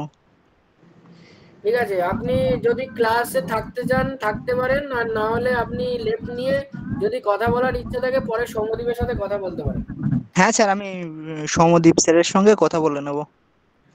ঠিক আছে, দেখুন অ হচ্ছে নিহিত স্বর। কেন? বা নীলিম স্বর কেন? কারণ অ এর প্রকৃত মানে অস্তিত্ব লক্ষ্য করা যায় না। ব্যঞ্জন আমি যখন এই কটা বললাম, এই ক এর মধ্যে কি আপনি অ কে দেখতে পাচ্ছেন সরাসরি? পাচ্ছেন না। না স্যার। কিন্তু যখন আমি এটাকে ভাঙবো, আমি এটাকে ভাঙলাম কয়ের তলায় হস দিয়ে, এর সাথে আমি লিখলাম অ, তখন আমরা এই অটাকে দেখতে পাচ্ছি। তার মানে অ্যাকচুয়ালি ব্যঞ্জনান্ত যে স্বর মানে ধ্বনিগুলো, সেই ব্যঞ্জনান্ত ধ্বনিগুলোর সঙ্গে একটা করে স্বরধ্বনি হিসেবে অযুক্ত হয়। তাহলে এই অটাকেই বলা হচ্ছে নিহিত বা নীলিম। যেহেতু এর সাথেও মিশে গিয়েছে, একে আর দেখা যাচ্ছে না অকে আলাদা করে, সেই জন্য এটাকে নীলিম বর্ণ বা নীলিম ধ্বনি বা নীলিম স্বর বা নিহিত স্বর বলা হয়। কি বললাম বুঝতে পেরেছেন? হ্যাঁ স্যার। হ্যাঁ, এইবার আমরা চলে আসি আমাদের আরেকটা বিষয়ে আমরা যাই, সেটা হচ্ছে এই যে কি বললাম একটু আগে যে যৌগিক স্বরধ্বনি, তাই তো? যৌগিক স্বরধ্বনি কতগুলো বললাম আমরা? দুটো বললাম সার্থক, আর বাকি অনেকগুলো বললাম যেগুলো হচ্ছে কি স্যার একটা কথা বলবো স্যার। একটা জায়গায় স্যার দেখেছিলাম যেখানে বলতে চাইছে যৌগিক স্বর বর্ণের সংখ্যা 2টি আর যৌগিক স্বর ধ্বনির সংখ্যা 25টি, এরকম দেখেছিলাম স্যার। তাহলে কি এই ওই আর ও কে তারা ধ্বনি বলছে না? সেটা ঠিক আমি স্যার বুঝতে পারিনি। সেখানে বলতে চাইছে যেটা আমরা মুখে উচ্চারিত করছি, তো সেটাকে আমরা 25টি আছে ধ্বনি হিসাবে, কিন্তু লেখার বর্ণ আকারে মাত্র 2টি থাকায় যৌগিক স্বরবর্ণের সংখ্যা 2টি ধরছি। তো এরকম একটা জায়গায় দেখেছিলাম। না, এটা সম্পূর্ণরূপে ভুল।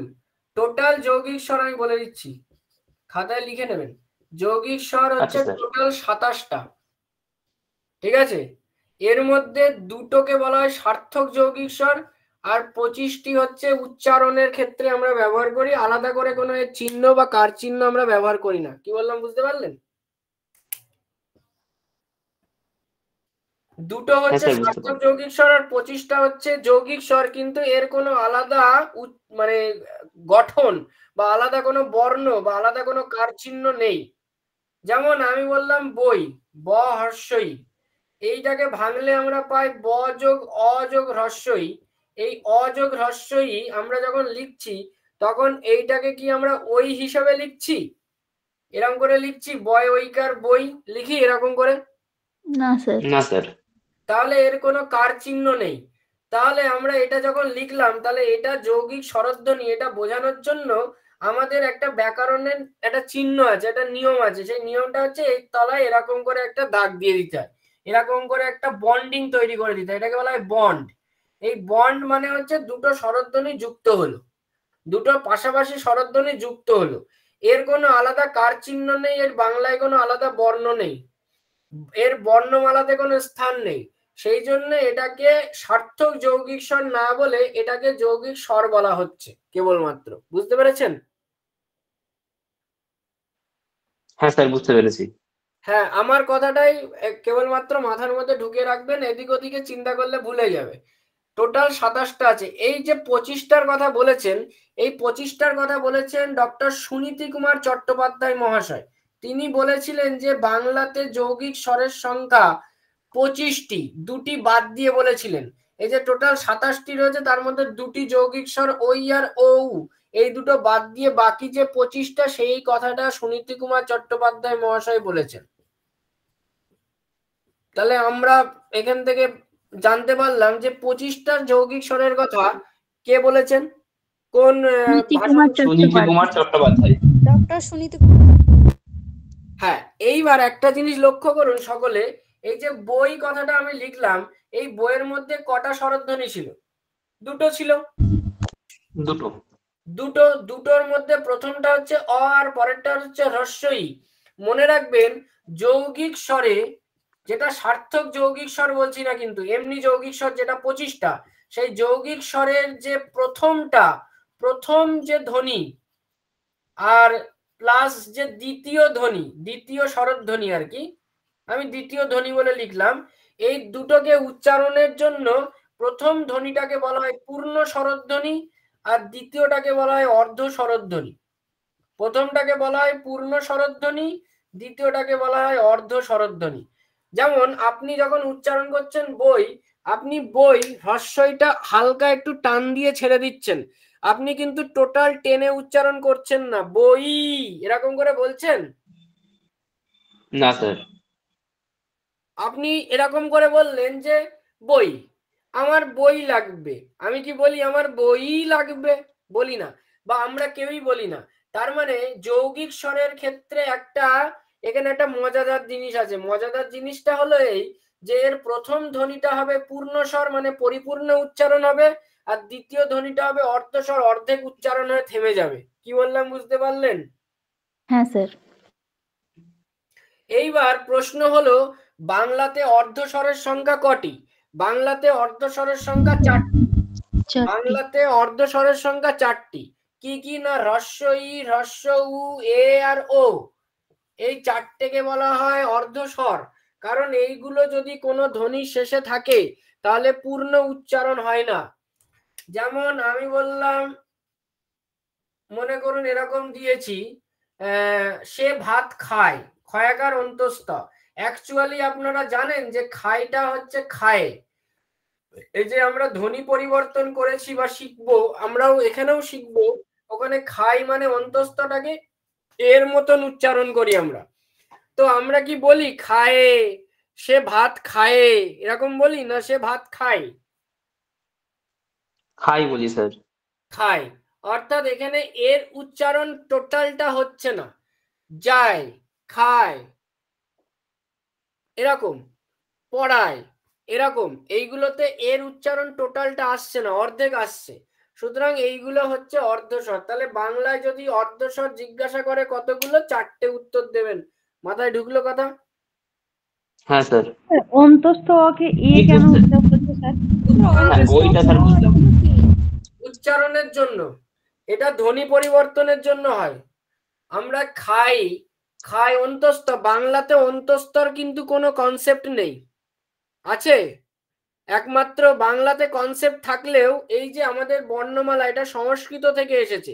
সংস্কৃততে কি অন্তস্থ, মানে অন্তস্থ ইয় যেটা, এর কি কোনো ব্যবহার আপনারা লক্ষ্য করেছেন? না স্যার, শুধু ওই অন্তস্থ জ্বরটা আছে। স্যার একটা কথা বলবো? হ্যাঁ আমাদের এই বর্ণমালাটা কি সংস্কৃত থেকে এসছে স্যার? হ্যাঁ, বাংলা বর্ণমালার উৎপত্তি কোথা থেকে? বাংলা বর্ণমালার উৎপত্তি সংস্কৃত থেকে। এবং তারপরে বাঙালিরা নিজেদের সুবিধার্থে শব্দ উচ্চারণের জন্য আরো কিছু কিছু নতুন নতুন ধ্বনির ব্যবহার করেছে বা সৃষ্টি করেছে, সেইগুলো আমরা এক্সট্রা আমাদের বর্ণমালায় পেয়ে থাকি। কিন্তু অ্যাকচুয়ালি আমাদের এই বর্ণমালা সংস্কৃত বর্ণমালার অনুসরণেই তৈরি হওয়া। বুঝতে পেরেছেন? হ্যাঁ সেই স্যার, জন্য ধন্যবাদ। সেই জন্য যেহেতু অন্তস্থ ইয় সংস্কৃতে এর কোনো কনসেপ্ট নেই, সেই জন্য আমরা খাই, এরা আসলে উচ্চারণ করি খায়, খায়। অর্থাৎ এর একটা হালকা উচ্চারণ আসছে, একটা হালকা স্লাইড উচ্চারণ করছি, সেই জন্য এটাকে আমরা অর্ধ স্বরধ্বনি বলি। যেমন আমি বললাম ঢেউ, ঢয়কার হ্রস্ব, আপনারা কি বলেন ঢেউ এরকম করে বলেন না ঢেউ বলেন? ঢেউ। সিম্পলি ঢেউ বলে ছেড়ে দিন। সিম্পলি ঢেউ বলে ছেড়ে দিন। তার মানে এখানে হ্রস্ব আমি ভেঙে দেখাচ্ছি, ঢ যোগ এ যোগ হ্রস্ব উ। তাহলে এ আর উ পাশাপাশি আছে, এর পূর্ণ উচ্চারণ হচ্ছে, কিন্তু হ্রস্ব উ এর কি পূর্ণ উচ্চারণ হচ্ছে? না স্যার। না হচ্ছে না। তাহলে ওইগুলো হচ্ছে এই হ্রস্ব উ প্রথমে বসলে হয়। হ্যাঁ, প্রথমে বসলে হতো। যেমন আমি বললাম কি বলতে পারি হ্রস্ব উ দিয়ে? ইন্দ্র। হ্যাঁ, ইন্দ্র বলতে পারি। ইন্দ্র ইন্দ্র ইন্দ্র তো হ্রস্বই, আমি হ্রস্ব উ দিয়ে যদি বলি? স্যার উমা। উক্তি উঠ বলতে পারি। চলেছে মুক্তি চলে, উমা উঠ। বলতে পারি। উমা, উমা। তাহলে আমি হ্রস্বটা টেনে উচ্চারণ করছি তো, পুরো উচ্চারণ করছি না উমা যখন বলছি, করছি তো? হ্যাঁ স্যার। হ্যাঁ স্যার। হ্যাঁ। এইবার আমরা গঠনগত ভাগ দেখে ফেলেছি, এবার উচ্চারণগত ভাগ দেখব। উচ্চারণগত ভাগ। অর্ধস্বর 4টে কি কি বললেন স্যার? ই, উ, এ আর ও। বাংলাতে অর্ধস্বর এইগুলো। আর অর্ধ ব্যঞ্জন তখন হয়ে যাবে অন্তস্থ ব, অন্তর্জ আর ব। অন্তর্য নয়। হ্যাঁ, অন্তস্থ জ অন্তস্থ ব, ঠিক ভুল হয়েছে আমার একটু। যেটাকে হিন্দিতে সঠিক উচ্চারণ করি আমরা, ওয়া উচ্চারণ করি না, ই আর ওয়া। স্যার, হ্যাঁ বলুন। বলছি স্যার, বউ বানানটা ব হ্রস্ব হবে না বয় ঔকার হবে স্যার? দুটোই হয়, বানানটা দুটোই হয়, উচ্চারণটা আমাদের এখানে মাথায় রাখতে হবে। বউ, এটা যৌগিক মানে সার্থক যৌগিক স্বর স্যার? এটা সার্থক অবশ্যই যৌগিক স্বর। স্যার বলছি, বয়েও বউটা কি রবীন্দ্রনাথ ঠাকুরের স্পেসিফিক কোনো বানান? উনি তো নিজে নিজে সৃষ্টি করেছেন। ওই যে বয়, আমরা তো ব হস্য বউ লিখি, বয়েও বউটা তো আমরা সেভাবে লিখি না। আমি না, এটা বিভিন্ন সাহিত্যিকদের লেখনীতে এসেছে বলে আমরা ব্যবহার করি, কিন্তু অ্যাকচুয়ালি এটা হচ্ছে বানান।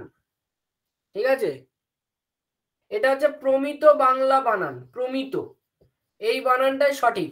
কিন্তু আমরা যদি বউ লিখি এরকম করে লিখতেই পারি, কারণ আমরা লিখি না বউ ভাত, এরকম লিখি তো। হ্যাঁ স্যার, আমরা কি লেখা হয় এরকম করে লিখি না তো, বউ ভাত তো এরকম লিখি না আমরা, না স্যার, এরকম লিখি। তার মানে আসলে এই উচ্চারণটা কি আসছে বলুন তো, ঔ এর মতন আসছে না, ঔ।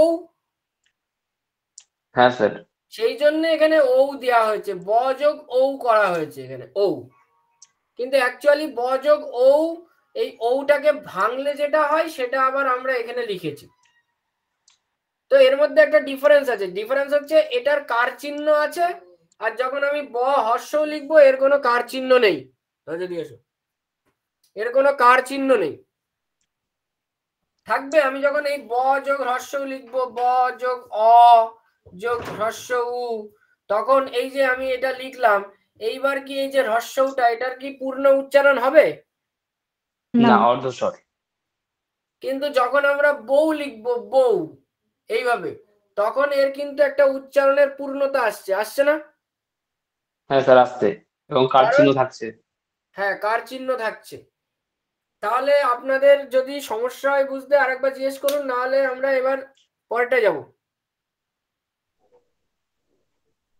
স্যার আরেকবার বলে দিলে ভালো হয়েছে এটা। দেখুন, বউ আর বউ দুটো বানানই সমান, ঠিক আছে? কেন সমান? কারণ আমরা দেখেছিলাম যে ঔকে ভাঙলে অযোগ হ্রস্ব পাই তো, এটা পাই না? তাহলে আমি যদি বউ লিখি আর আমি যদি ব হ্রস্ব লিখি, দুটোর মধ্যে কোনো ডিফারেন্স উচ্চারণগত দিক থেকে কি আছে? উচ্চারণগত দিক থেকে আছে? নেই। কিন্তু একটা পার্থক্য আছে, সেটা হচ্ছে এটা হচ্ছে প্রমিত বাংলা বানান, আর এই বানানটা সাহিত্যিকদের দ্বারা ব্যবহৃত হয়েছে বিভিন্ন, বিশেষ করে রবীন্দ্রনাথ ঠাকুরের ব্যবহারে আমরা লক্ষ্য করি। যেমন সহজ পাঠে রয়েছে বেশি, ওই বাটি হাতে ওই হাত দেয়, দে দই, দই বউ, এগুলো সব।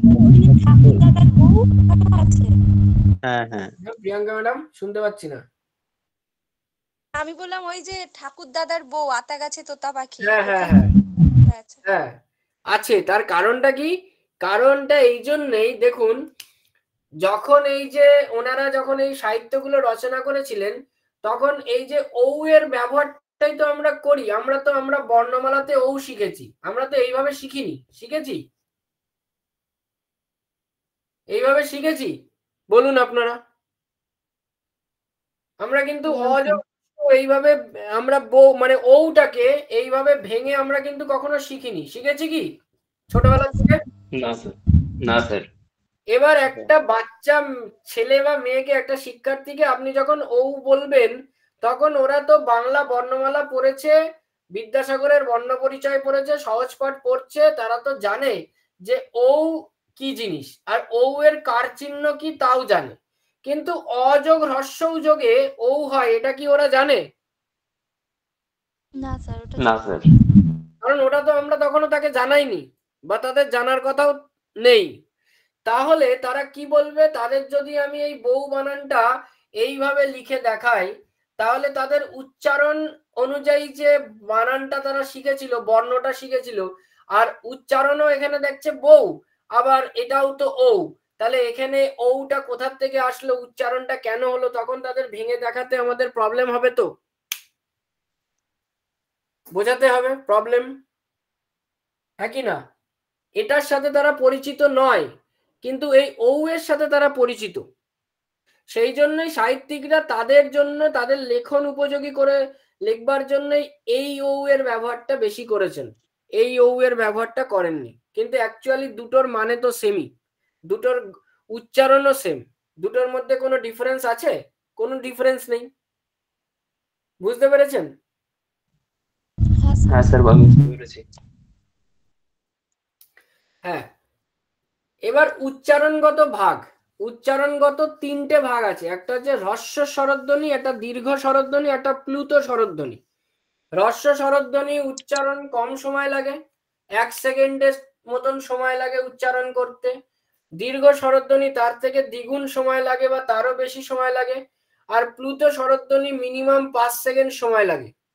তো সেটাকে বলা হচ্ছে উচ্চারণগত ভাগ। একটা হচ্ছে হ্রস্ব স্বর, একটা হচ্ছে দীর্ঘ স্বর, আর একটা হচ্ছে প্লুত স্বর। তো এই তিনটে স্বরধ্বনি, এইগুলোকে বলা হচ্ছে উচ্চারণগত শ্রেণী বিভাগ। উচ্চারণগত, আগের দুটো আমরা দেখলাম গঠনগত, মৌলিক আর যৌগিক। এবার আমরা দেখছি যে উচ্চারণগত শ্রেণী বিভাগ কি কি। হ্রস্ব কতক্ষণ সময় লাগে আমি বললাম? 1 সেকেন্ড। 2 সেকেন্ড বা তার থেকে একটু বেশি। আর প্লুত স্বর 5 সেকেন্ডের বেশি সময় লাগবে, বা 5 সেকেন্ড মিনিমাম লাগবে, টেনে উচ্চারণ করতে হয়। তাহলে এই যে হ্রস্বস্বর আর দীর্ঘস্বরের এই হচ্ছে আমাদের ডিফারেন্স। এইবার আমাদেরকে জানতে হবে যে হ্রস্বস্বর কতগুলো বাংলাতে, বাংলাতে কতগুলো? 4টে স্যার। কি কি বলুন? অ, হ্রস্ব উ, হ্রস্ব রি, হ্রস্ব উ, আর রি আছে তো। হ্যাঁ স্যার। কিন্তু সংস্কৃতে আরেকটা আছে, সেটা কি? সংস্কৃতে আরেকটা আছে অ, হ্রস্ব ই, হ্রস্ব উ, রি, আর সংস্কৃতে আরেকটা আছে কি? ওইটা স্যার লি। লি। আর দীর্ঘস্বর কতগুলো? দীর্ঘস্বর আছে 7টি। আচ্ছা, কি কি? অ এর বিপরীত আ, দীর্ঘ ই, দীর্ঘ উ, দীর্ঘ উ, এ, ওই, ও। এই 7টা, আর এদিকে 4টে, 11টা। আর এইটা তো সংস্কৃতে আছে বললাম, তাহলে সংস্কৃতে স্বরধ্বনি কটা, মানে স্বরবর্ণ কটা? 12টা। তাই তো? কিন্তু আমার প্রশ্ন হচ্ছে বাংলায় প্রকৃত হ্রস্বস্বর কটা? 3টে স্যার, 3টে। Very good. বাংলায় 3টে প্রকৃত হ্রস্বস্বর আছে, প্রকৃত মানে রিয়ালিটিতে। রিয়ালিটিতে 3টে আছে, কারণ রি এর উচ্চারণ আমরা রি করি, রয় হস্যি করি। সেই জন্য যেহেতু উচ্চারণটা আমরা র আনি, অর্থাৎ ব্যঞ্জন ধ্বনির মতন উচ্চারণ করি, সেই জন্য ওটাকে প্রকৃত হ্রস্বস্বর বলছে না। প্রকৃত হ্রস্বস্বর 3টে, অ, হ্রস্ব ই আর হ্রস্ব উ। এই 3টেকে বলা হচ্ছে প্রকৃত কি?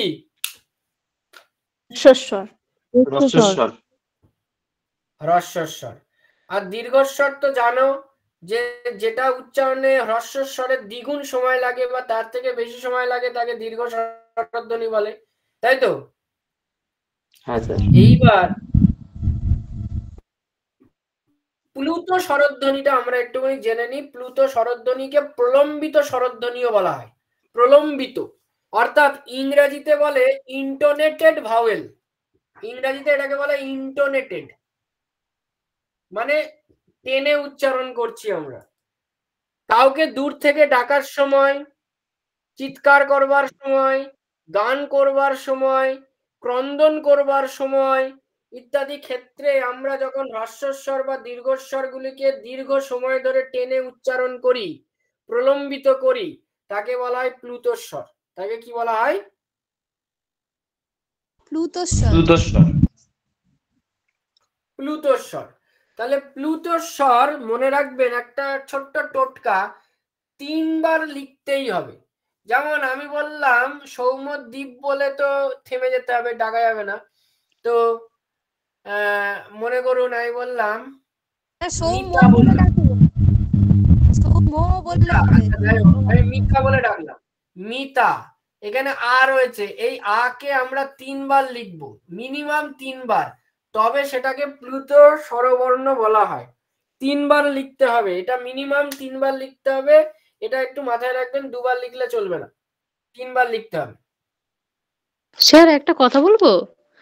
হ্যাঁ স্যার তাহলে হ্রস্বস্বর বলা হচ্ছে ওই জন্য 1 মাত্রা, দীর্ঘস্বর 2 মাত্রা আর প্লুতস্বর 3 মাত্রা, এরকম বলা হয়? হ্যাঁ, 3 মাত্রা বা তারও বেশি মাত্রা হতে পারে। আচ্ছা ঠিক আছে। যেমন আমরা বর্ণ বিশ্লেষণ করি বা আচ্ছা দল বিশ্লেষণ করি না, আমরা বর্ণ বিশ্লেষণ না, দল। হ্যাঁ স্যার। দল বিশ্লেষণে ওই আর ও যেখানে যেখানে দেখবেন এরা স্বরধ্বনি হওয়া সত্ত্বেও আমরা জানি স্বরধ্বনি হলে 1 মাত্রার হয় আর ব্যঞ্জন ধ্বনি হলে 2 মাত্রার হয়, কিন্তু ওই আর ও যেখানে যেখানে দেখবেন সেগুলো সব 2 মাত্রার হবে, 2 মাত্রা হবে, কারণ এর মধ্যে দুটো স্বরধ্বনি আছে, তাই না? দুটো স্বরধ্বনি আছে বলে এটা 2 মাত্রার হবে, একটা স্বরধ্বনি থাকলে 1 মাত্রার হতো। যেমন রবীন্দ্রনাথের একটা কবিতা আছে, নামটা ভুলে গেলাম। আচ্ছা আমি এরকম একটা শব্দ লিখলাম, ভৈরব। ভৈরব, তাহলে এখানে ভৈ এটা তো অ্যাকচুয়ালি 1 মাত্রার হওয়ার কথা ছিল, আর রব এটা 2 মাত্রার হওয়ার কথা ছিল, কিন্তু যখন ভৈ অর্থাৎ এখানে ওই রয়েছে, এটা একটা যৌগিক স্বর, সেই জন্য এখানে কিন্তু 2 মাত্রা করতে হবে। বুঝতে পেরেছেন? অর্থাৎ এটাকে রুদ্ধদল বলে। কি বলে? রুদ্ধদল। রুদ্ধদল। মুক্ত দল আর রুদ্ধদল জানেন তো কম বেশি দল? স্যার মুক্ত দলে মানে শেষে হচ্ছে স্বরবর্ণ আর রুদ্ধ দলে শেষে থাকে ব্যঞ্জন বর্ণ। মুক্ত দলে উচ্চারণে আমাদের মুখে রুদ্ধতা আসবে না, মানে মুখ বন্ধ হয়ে যাবে না, আমি যত ইচ্ছা টানতে পারবো। আর রুদ্ধ দল হলে আমি একটা জায়গায় গিয়ে থেমে যাবে, আমি সেটা টেনে উচ্চারণ করতে পারবো বলুন না। তো কার চিহ্ন কতগুলো বাংলা?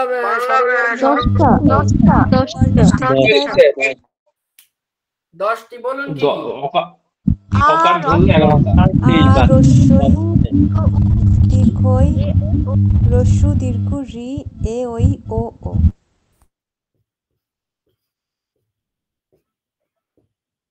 এর মাথায় দাগ হবে না, ও এর মাথায় হবে না। হ্যাঁ সহজ পাঠে ব্যাপার আছে দাগ দেওয়া, ওই একারটা দেখেছি। দাগ দেওয়া তো হওয়া উচিত না স্যার। ওই আকরি একার একটা আছে।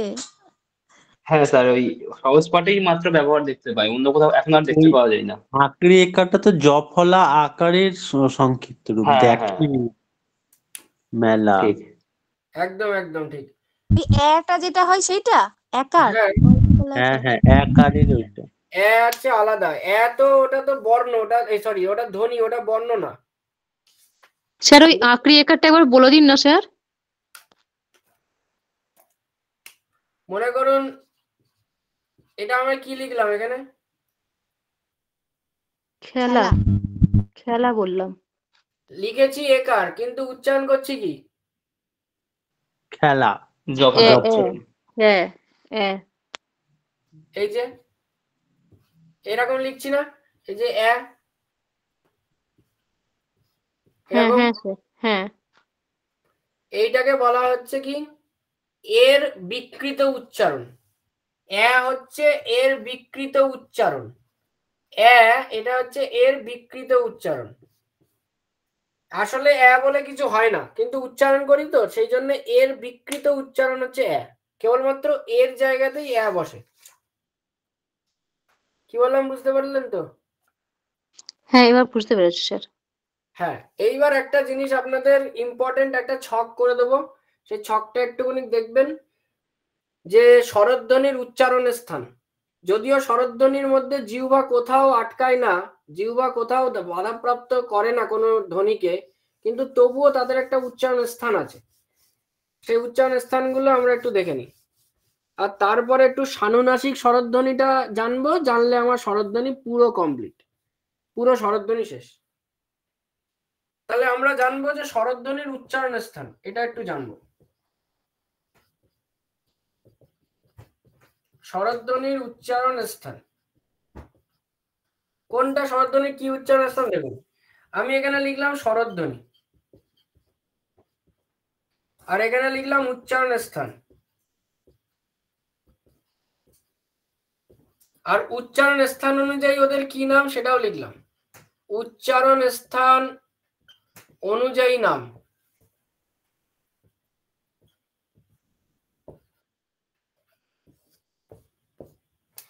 এক নম্বর হচ্ছে অ আর আ, এই দুটোকে বলা হয় কণ্ঠ এবং জিহ্বামূলের সমন্বয়ে তৈরি হওয়া ধ্বনি। জিহ্বামূল বুঝেছেন? জিহ্বামূল কোনটা বলতে পারবেন? জিহ্বার গোড়া, হুম, জিহ্বার গোড়াটা যেটা ভিতরের দিকে। একদম, জিহ্বার গলাটা না, মানে নিচের গোড়াটা, গোড়াটা, তাই তো? হ্যাঁ স্যার, গোড়াটা, গোড়া। একদম। তাহলে বাকিরা বলুন, ঠিক বলেছে? হ্যাঁ স্যার। আচ্ছা, ওটাকে কি স্বরধ্বনি বলে আমি একটুখানি পরে লিখছি।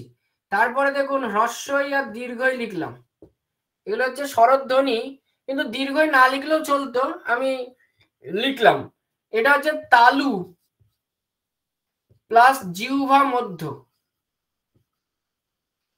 মানে মাঝখানের জিহ্বাটা, একদম সামনের দিকের না, মাঝখানের জিহ্বাটা।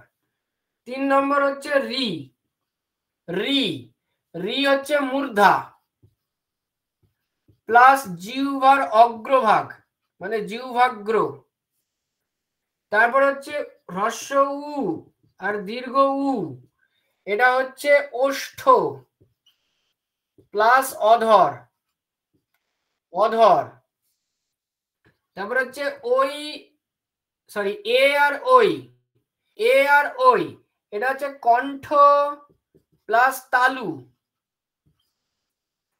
আর লাস্ট হচ্ছে ও আর ও, এটা হচ্ছে কণ্ঠ প্লাস ওষ্ঠ। তাহলে এই হচ্ছে উচ্চারণ স্থান। অর আয়ের উচ্চারণ স্থান হচ্ছে কণ্ঠ, হ্রস্বই আর দীর্ঘ ই এর উচ্চারণ স্থান তালু, রি এর উচ্চারণ স্থান মূর্ধা, হ্রস্ব উ দীর্ঘ উ এর উচ্চারণ স্থান ওষ্ঠ আর অধর, এ আর ও এর উচ্চারণ স্থান কণ্ঠ আর তালু, ও আর ও এর উচ্চারণ স্থান কণ্ঠ আর ওষ্ঠ। এই অনুযায়ী অর আকে বলা হয় কণ্ঠ স্বরধ্বনি, হ্রস্ব ই আর দীর্ঘ ই কে বলা হয় তালব্য স্বরধ্বনি, রি কে বলা হয় মূর্ধান্য স্বরধ্বনি বা মূর্ধন্য স্বরধ্বনি, মূর্ধান্য তো হয় না, মূর্ধন্য স্বরধ্বনি। হ্রস্ব আর দীর্ঘকে বলা হয় ওষ্ঠ স্বরধ্বনি, ওষ্ঠ স্বরধ্বনি। এ আর ওই, এখানে কণ্ঠ আর তালু একসাথে আছে, সেই জন্য এটাকে বলা হয় কণ্ঠ তালব্য, কণ্ঠ তালব্য। আর কণ্ঠ আর ওষ্ঠ একসাথে আছে, এটাকে বলা হয় কণ্ঠৌষ্ঠ, কণ্ঠৌষ্ঠ, কণ্ঠৌষ্ঠ। তাহলে এই ছকটাই আমাদের কিন্তু একটু মাথায় রাখতে হবে যে কোনটাকে কি বলা হচ্ছে। দেখে বলুন তো কোনো সমস্যা আছে কিনা, উচ্চারণ করতে চাইলে উচ্চারণ করে নিয়ে বলুন, বলুন।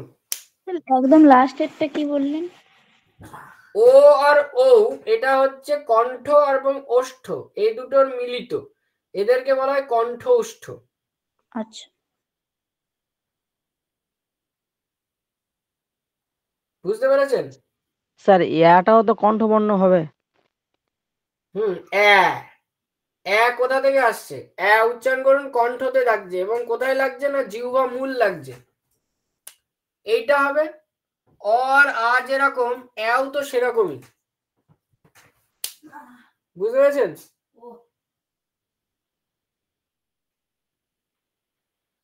বুঝতে পেরেছেন? হ্যাঁ স্যার, ঠিক আছে। আচ্ছা, এইবার আমাদের লাস্ট পয়েন্ট, সেটা হচ্ছে সানুনাসিক স্বরধ্বনি বা অনুনাসিক স্বরধ্বনি। অনুনাসিক স্বরধ্বনি তো একটু মুছে দিই। আপনারা আমাকে বলতে পারবেন অনুনাসিক স্বরধ্বনি আর আনুনাসিক স্বরধ্বনির মধ্যে পার্থক্য, বা অনুনাসিক এবং আনুনাসিকের মধ্যে পার্থক্য?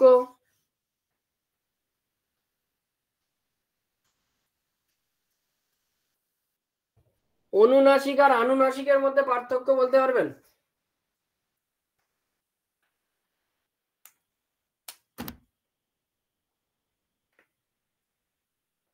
কেউ বলতে পারবেন না? স্যার অনুনাসিক ধ্বনি যেগুলো ওই উয়া ইঙো মানে নাকের সাহায্যে উচ্চারিত হয়, আর সানুনাসিকে বা এতে যেগুলো সেই চন্দ্রবিন্দু উচ্চারিত হয়। অনুনাসিক আর সানুনাসিক একই। দেখুন আমি বলে দিচ্ছি, চন্দ্রবিন্দু যুক্ত স্বরধ্বনিকে অনুনাসিক স্বরধ্বনি বলা হয়, বা চন্দ্রবিন্দু যুক্ত স্বরধ্বনির অনুনাসিক উচ্চারণ হয়। চন্দ্রবিন্দু যুক্ত স্বরধ্বনির অনু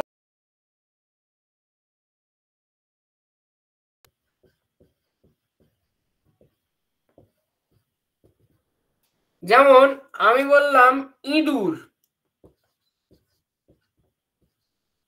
এখানে হ্রস্বের মাথায় চন্দ্রবিন্দু দিয়েছি, তাহলে এই যে হ্রস্বের মাথায় চন্দ্রবিন্দু, এটাকে আমরা কি স্বরধ্বনি বলবো? অনুনাসিক। অনুনাসিক। আবার মনে করুন আমি বললাম এঁটেল, এঁটেল মাটি, এঁটেল, তো এই যে এর মাথায় চন্দ্রবিন্দু দিয়েছি, এটাকেও আমরা কি বলবো? অনুনাসিক স্বরধ্বনি। অনুনাসিক স্বরধ্বনি। কিন্তু আমি বললাম আনুনাসিকটা কি? আনুনাসিক প্রশ্ন করতে পারে, কিন্তু অনুনাসিক আর আনুনাসিকের মধ্যে পার্থক্য বলুন তো, অনেকে জানে না তো অনুনাসিক আর আনুনাসিকের পার্থক্য। অনুনাসিক হচ্ছে চন্দ্রবিন্দু যুক্ত, মানে যেখানে, যেমন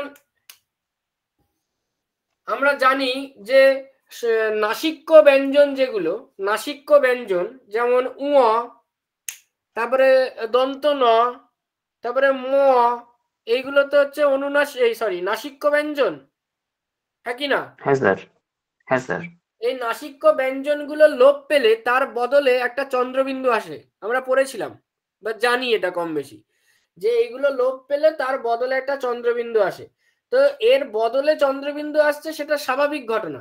যখন এরকম ঘটনা ঘটে তখন সেটাকে বলা হয় অনুনাসিক। তখন সেটাকে কি বলা হয়? অনুনাসিক।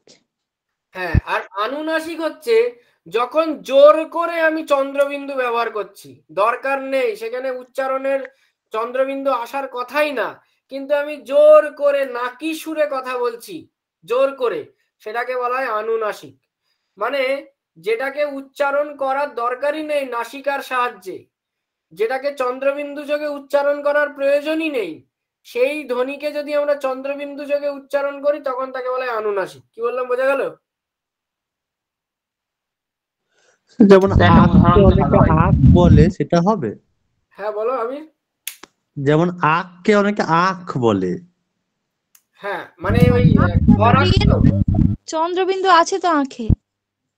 কোন আঁখে? খাবার আঁখ। পেঁপেকে চন্দ্রবিন্দু আছে না তো, আখই তো। উচ্চারণ তো আখ, আখ, আখ, এটাই তো অ্যাকচুয়াল উচ্চারণ। প্রিয়াঙ্কা ম্যাডাম, আপনি বললেন আঁখে চন্দ্রবিন্দু আছে, আপনি যে আখটা খান সেই আঁখে চন্দ্রবিন্দু হয় বানানে? না, হয় না স্যার। ওটা সে হিন্দিতে আঁখ মানে চোখ বুঝালে ওটা চন্দ্রবিন্দু হবে। হ্যাঁ, ওটা তো আঁখি, চোখ। আঁখি। হ্যাঁ, আঁখ বা আঁখি। পেঁপে কে অনেকে পেঁপে বলে, এই ধরনের উচ্চারণগুলো বলছি নাকি? কিন্তু স্যার আসলে কিছু কিছু জায়গায় থাকে তো চন্দ্রবিন্দু গুলো, ওই জন্য বলেছি। না থাক, ওটা ভুল লিখতো, ওটা তো ভুল বলে। আমি যদি এখানে চন্দ্রবিন্দু দিয়ে দিই তাহলে এটা এটা কি হয়ে গেল, এর মানে হচ্ছে চোখ হয়ে গেল, চোখ, আঁখ। ঠিক আছে, এটা একটা হিন্দি শব্দ হয়ে গেল, তখন একটা হিন্দি শব্দ হয়ে গেল। আমার বাংলা, আমি যখন চন্দ্রবিন্দু দেবো এবং এটা যদি খাওয়ার জিনিসকে বোঝায়, তাহলে এটার যে উচ্চারণটা, এখানে চন্দ্রবিন্দু আসার কোনো প্রয়োজন নেই, কিন্তু আমরা জোর করে আনছি, সেই জন্য এটাকে বলা হয় আনুনাসিক স্বরধ্বনি। কি বললাম, বোঝা গেল? যেমন যেমন আমি বললাম ইট, হ্রস্বই ট, এর মাথায় কি চন্দ্রবিন্দু হয় অ্যাকচুয়ালি? হ্যাঁ স্যার হয়। হয়? হয় না, এমনিতে হয় না।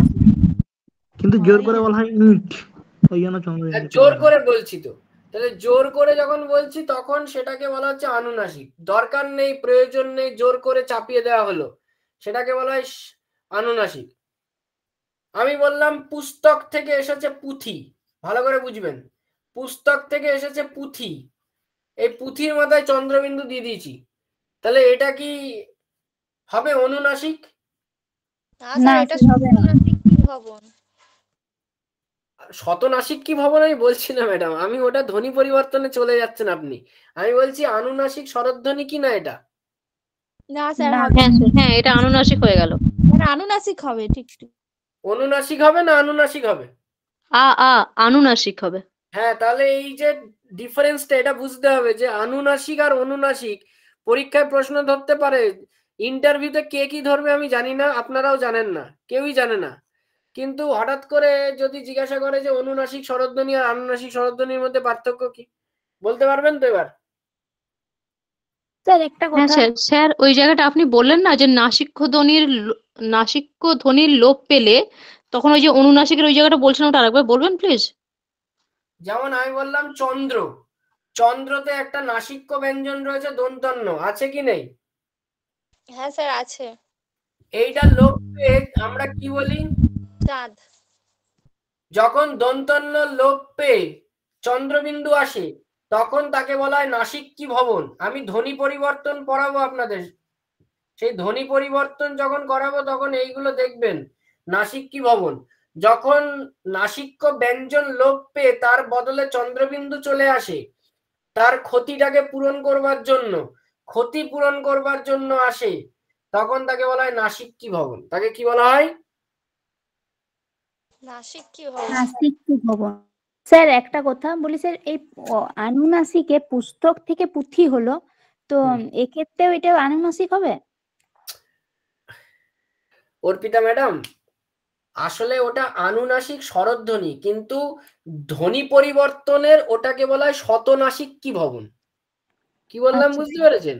হ্যাঁ স্যার। যখন ধ্বনি পরিবর্তনের দিক থেকে আমি আপনাকে বলবো যে এটা কি জাতীয় ধ্বনি পরিবর্তন হলো, তখন আপনি বলবেন এটা স্যার শতনাসিক কি ভবন হলো, কারণ ওখানে ছিল না কোনো, ওখানে কোনো নাসিক্য ব্যঞ্জন ছিল না পুস্তকে, আমি জোর করে আনলাম, চাই ওটা শতনাসিক কি ভবন হলো।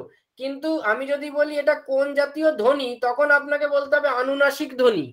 হ্যাঁ স্যার, ঠিক আছে। বুঝতে পেরেছেন? হ্যাঁ স্যার। বাকিরা বুঝতে পেরেছেন? স্যার ওই অনুনাসিক সংজ্ঞা আকারে একটু বললে ভালো হতো আরেকবার। কোনটা? ওই অনুনাসিকটা। আনুনাসিকটা বুঝতে পারলাম, যেখানে জোর করে চন্দ্রবিন্দুর ব্যবহার করি সেটা আনুনাসিক হচ্ছে। আর অনুনাসিকটা ঠিক হচ্ছে, লিখে নিন যে নাসিকার সাহায্যে বলছি, লিখে নিন, নাসিকার সাহায্যে স্বরধ্বনি উচ্চারিত হলে, নাসিকার সাহায্যে স্বরধ্বনি উচ্চারিত হলে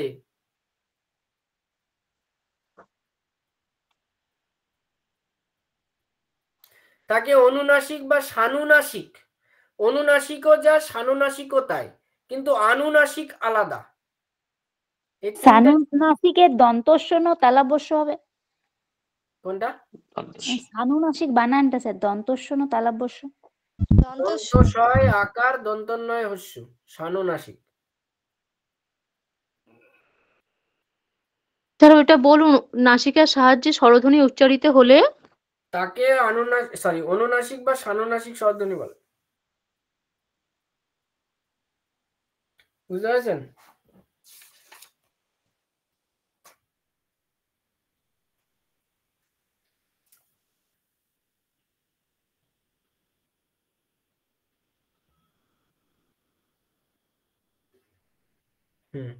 সৈয়দ বাবু বলছেন উয়া ইঙো ন ন ম এই পাঁচটা স্যার।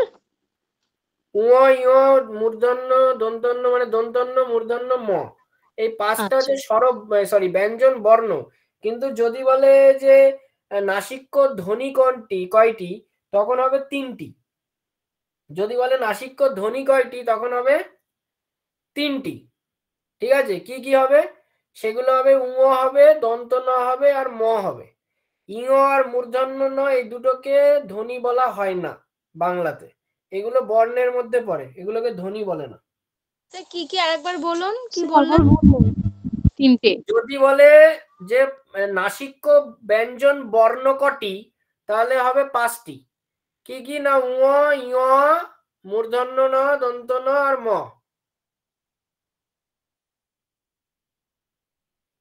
আর যদি বলে যে নাসিক্য ব্যঞ্জন ধ্বনি কটি তাহলে হবে 3টি, উঙ, দন্ত ন আর ম।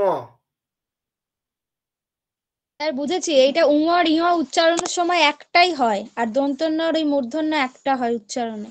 একদম একদম, এই তো ওই জন্য এই 3টেকে ধ্বনি বলে। যখন আমরা ব্যঞ্জন ধ্বনি করব তখন দেখবো যে ব্যঞ্জন বর্ণ আলাদা, ব্যঞ্জন ধ্বনি আবার কম। সবসময় ধ্বনির সংখ্যা বর্ণের থেকে কম হবে আর বর্ণের সংখ্যা ধ্বনির তুলনায় বেশি হবে, এটাই বাস্তব।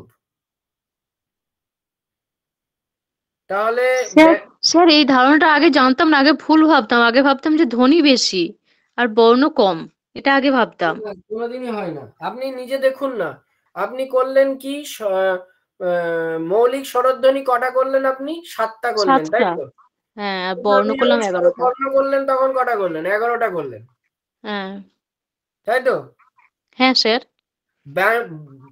বাংলাতে ব্যঞ্জন ধ্বনি হচ্ছে 30টা আর ব্যঞ্জন বর্ণ 39টা।